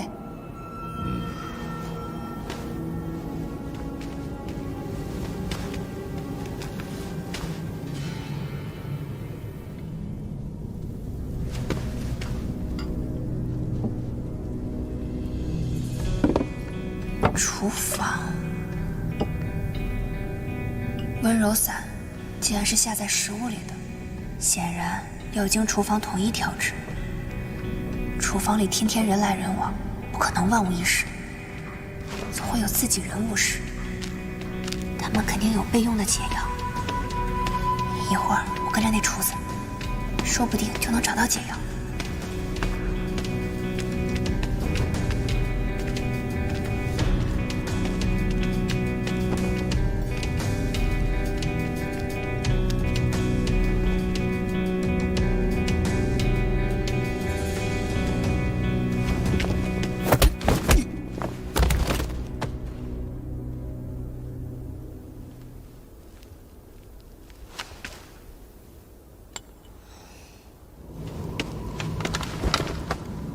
庄主，刚才无妨，一个小插曲，不影响。确定朱雀主在此山中吗？确定。好，不枉我在此久候。按原计划，等通天阳到了，先杀了穆小乔。那霍连涛不足挂齿，只要抓住了逼问楚庙的东西即可。是。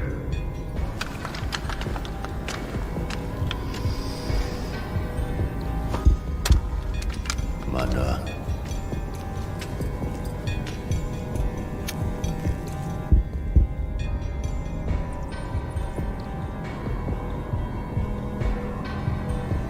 方才那小丫头，倘若见到了，且留她一命。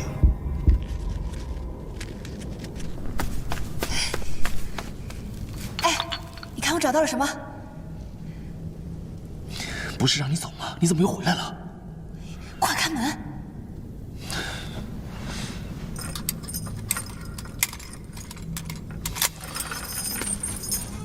快！这些我都不认识，你快看看。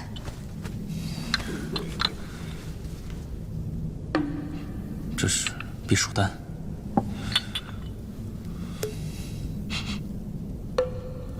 穿肠散。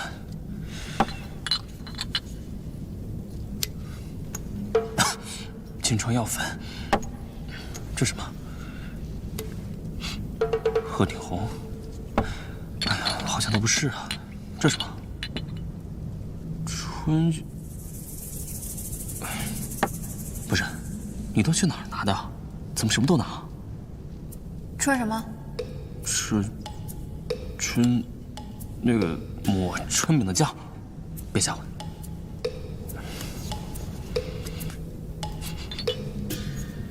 这个也不是，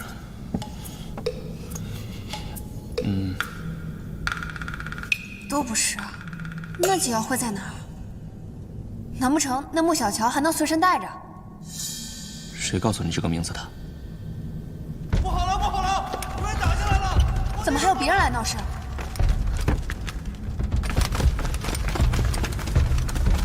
快！不好了，不好了！怎么回事？当真是48寨打来了？不是。比那种情况更糟糕，是地下来袭，上头让我们赶紧出去御敌。走，走。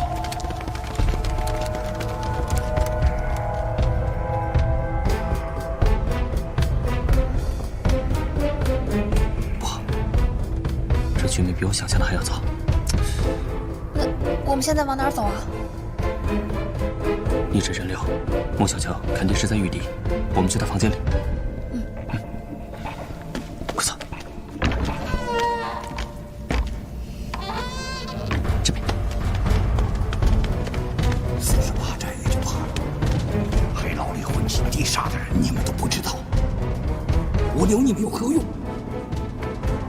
臣。禀二王叔，朱郡主命我去他屋内拿那件东西。那你还不快去？是。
找到了。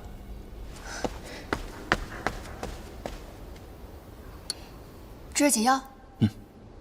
这一次得吃几勺啊？我闻就行，按少吃的话要人命的。走。等等。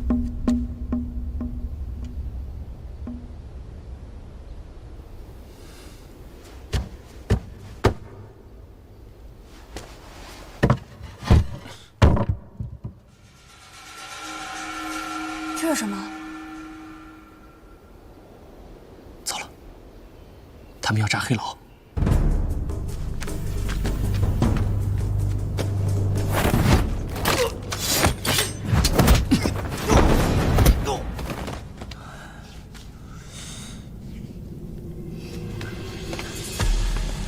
救救我们！快救救我！帮帮我们！快！救我们！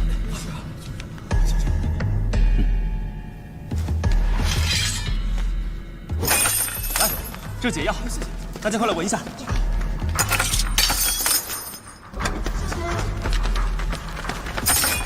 出来吧。表脸炸了，速速离开啊！快！哎，你去哪儿了？李胜师兄还有陈飞师兄他们都还没有找到呢，我得去看看。这上面，走这边。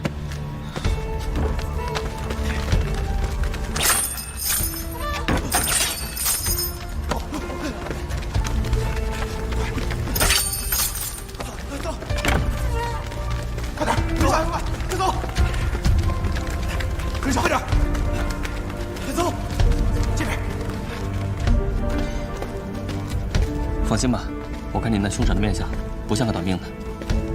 他一个小白脸，若是被朱雀主他们抓住了，那肯定就……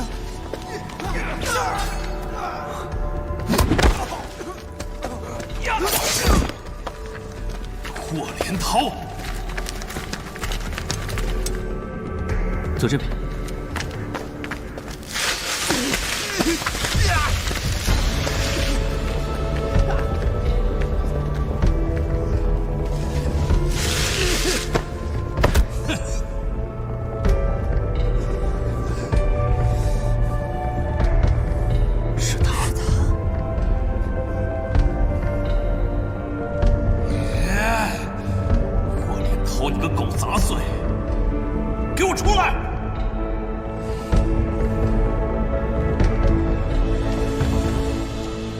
居然认识他？之前见过。这地煞既然来了，看来今天在场中人都要危险了，说不定啊，还要杀我们灭口。趁他们还没有发现，你赶紧走，啊！这边。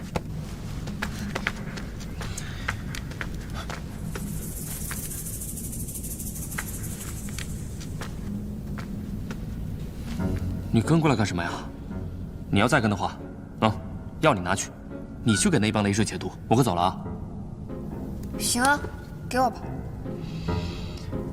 喂，我的小姑奶奶，你搞得清楚状况吗？这地煞跟朱雀主都来了，你不要命了？反正我也要救李胜和陈飞师兄他们，我就把他们这么丢在这儿，我跑了，我娘肯定会杀了我的。我回去怎么跟我娘交代？我说，你娘是你亲娘吗？是你的小命重要还是交代重要？交代重要。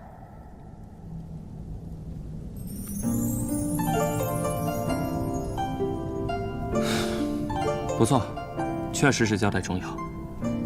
不过烂命一条，也未见得比别人值钱。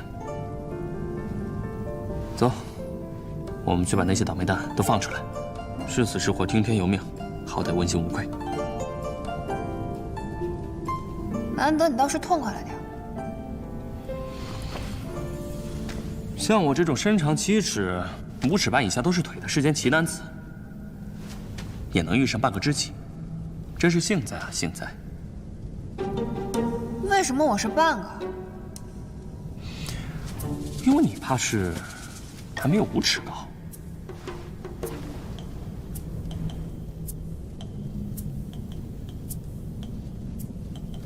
哦，二国主，朱雀洲呢？怎么找都找不到。过来了，过来了。朱雀洲找到了？不是，是地上的铜天养过来了。找谁？找您的。看来我们的计划是行不通了。先找个地方躲躲，走。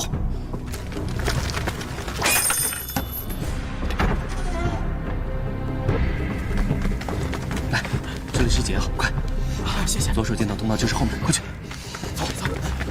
左手进到通道就是后门，快去！就留火药，大家快走！来，解药。左手进到通道就是后门，快去！你放心吧，我会帮你看好48寨的人的。行吧。二位少侠请留步，多谢二位少侠救命之恩，不知二位少侠如何称呼？无名之辈，无需客气。好，那今日之恩，在下铭记五内，他日青山不改，绿水长流。大哥，你刚听清我说的话了吗？哦，这黑牢有火油啊！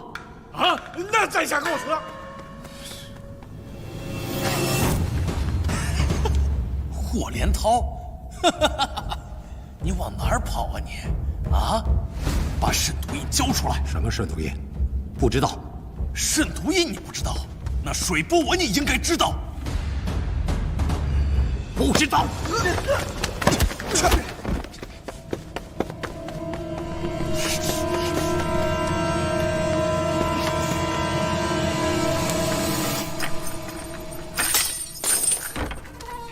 来，这里有解药，谢谢。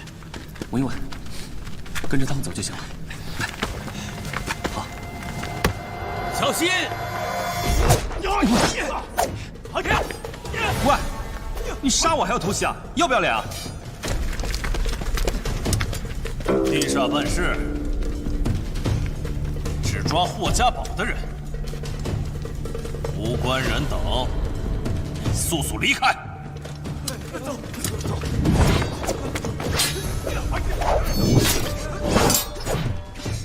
哇，好刀法！阿飞，砍他砍他！闭嘴！来，解药。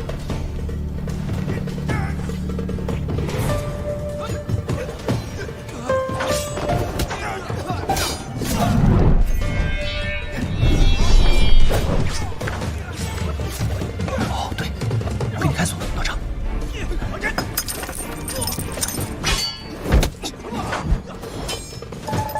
姑娘，18般武艺，通道为一，都是在收不在放，分毫不差才能手到擒来，否则逐利也好，讨巧也罢，必误入歧途，流于表面。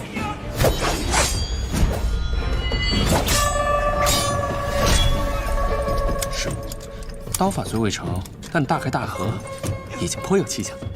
小兄弟，你这马屁拍得有水平。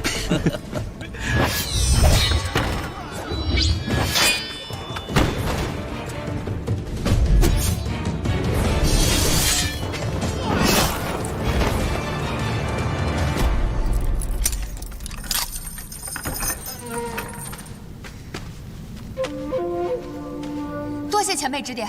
多谢二位解药。杀匪吗？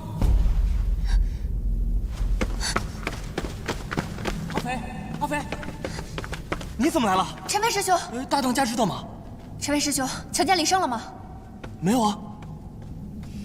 算了，那累赘不在这正好，咱们赶紧走吧。哦。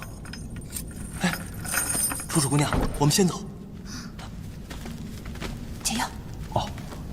对了，解药，谢谢。楚楚姑娘，解药。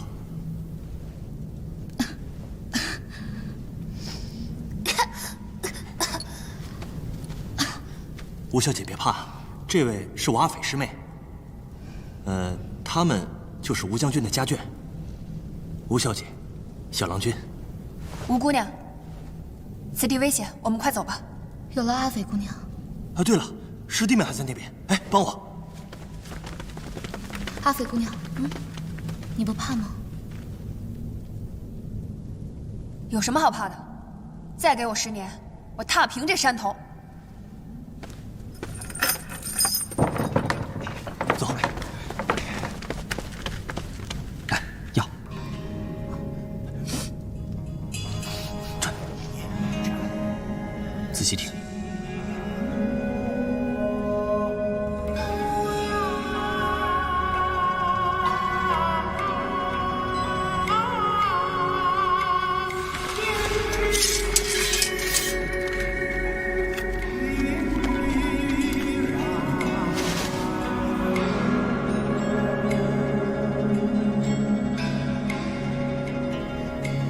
这是什么？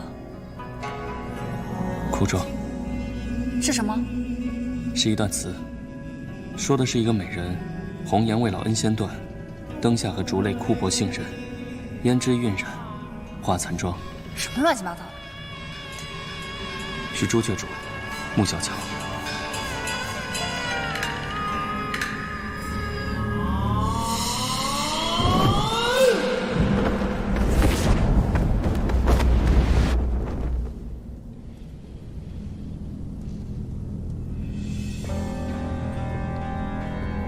不知是地煞沈大庄主大驾光临，事先也不通报奴家一声，实在是有失远迎啊。不速之客多有叨扰，朱雀主别来无恙啊。我本是一介末流的小人物，天生命苦，跑江湖讨生活。与沈庄主往日无冤，近日无仇。沈庄主有什么差遣，尽情吩咐便是了，何必这样大动干戈呢？确有一事相求，洗耳恭听。可否请朱雀主自断经脉，再留下一只手？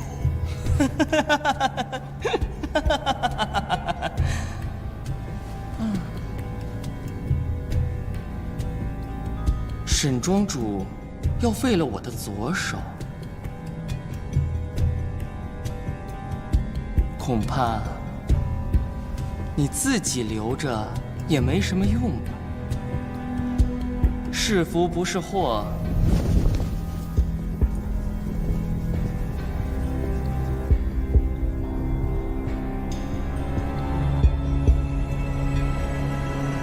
今日我也只能领教一二了。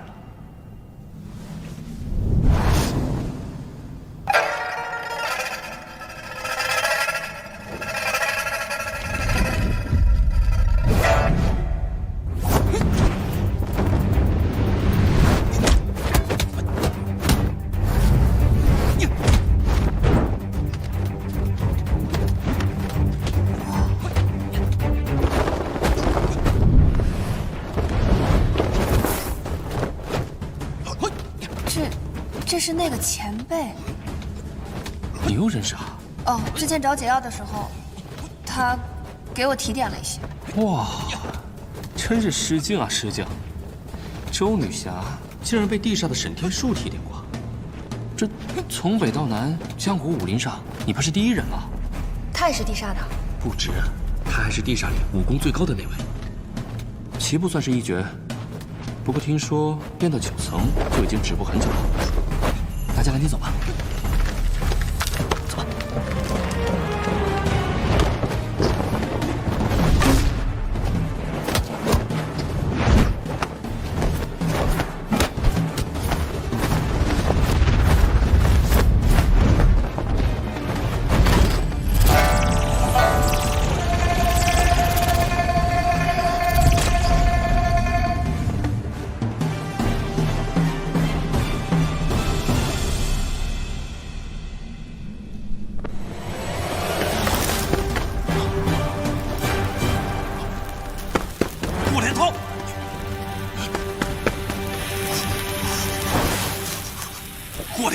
等着！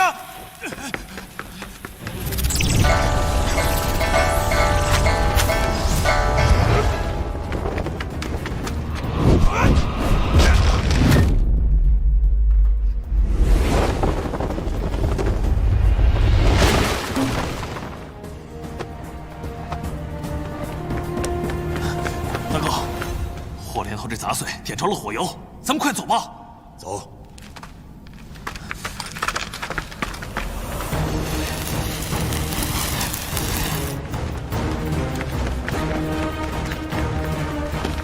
怎么了？你们先走。我去对付他们。阿飞，也好，贫道助你一臂之力。那你们小心点啊！走吧。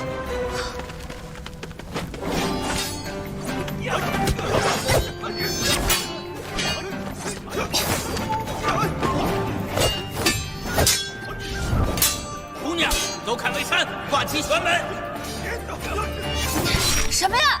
啊！看到那块石头没有？身体靠上去。左一，脚他脚。蹲位，踢。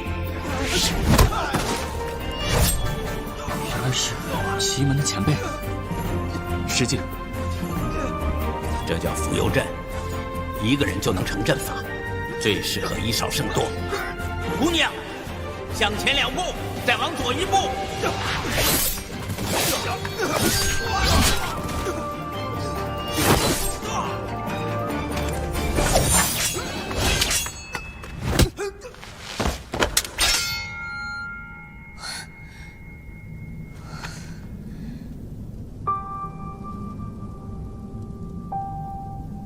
这把是我下山之前我娘给我的，又断了。好了，我回头陪你一把。走，我们走近道。走。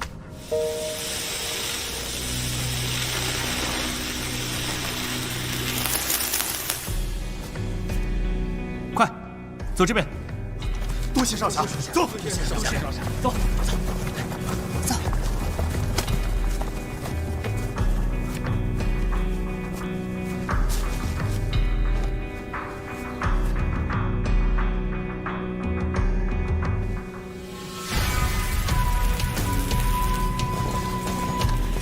这边。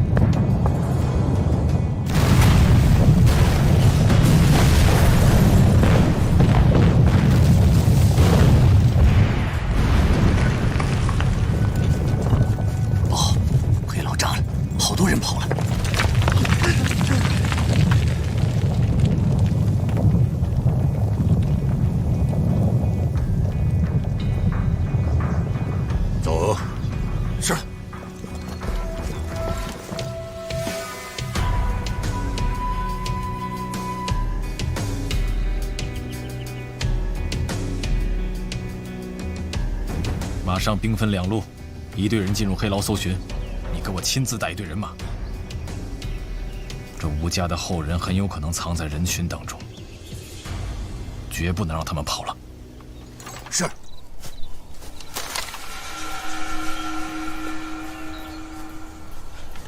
师兄，师兄，师兄！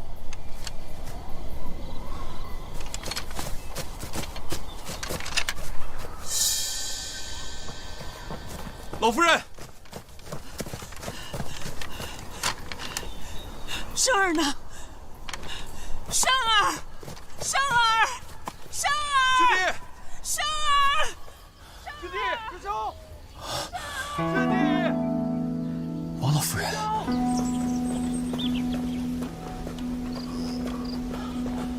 阿北，陈飞师兄，你没事吧？好。诸位，若再逗留下去，恐怕要遇到那3尊不分青红皂白的杀神了。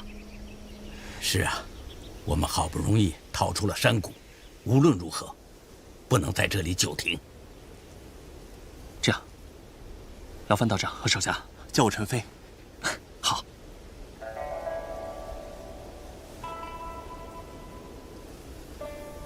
是穆小乔，陈文秀，你和道长先带着48寨弟兄护送伤者和妇孺先行一步，我来断后，尽量拖住他们。那我跟你一起去。你，我能打，你能跑，这要是真遇上，好歹也能拖上一段时间吧。不，我留下。你还有客人要保护呢。咱们个人有个人的事情要做，而且我现在的功夫可比以前强多了。我们的小阿飞长大了，你答应我，一定不要硬碰，安然无恙的回来。嗯，放心吧，陈飞兄，有我在，他必不会有丝毫的闪失。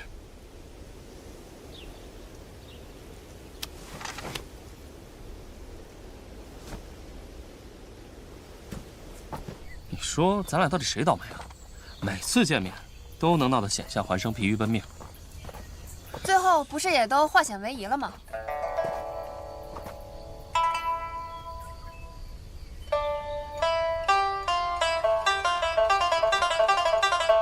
唉，希望这次也能承你吉言。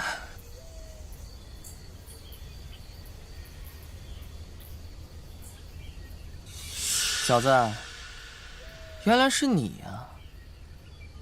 看来你运气不错，居然能从我的黑牢里脱身。遇上前辈，在下的运气可真不算好。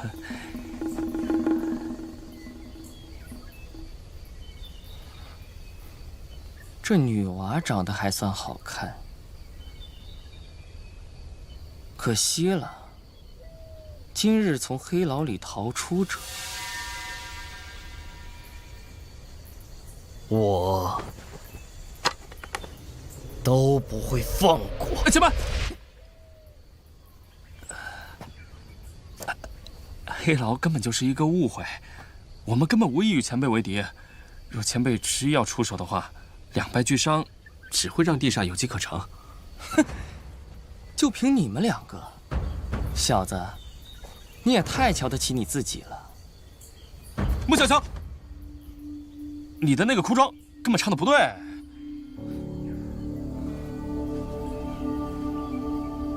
你刚刚说什么？你也懂哭妆？之前在牢里听你唱过一句。故园有风霜，实为故园又风霜。原本的坎坷意境，硬是被那些蹩脚伶人改得如此庸俗。故园有风霜，故园又风霜，怪不得。我总觉得这个“有”字唱得甚是无趣。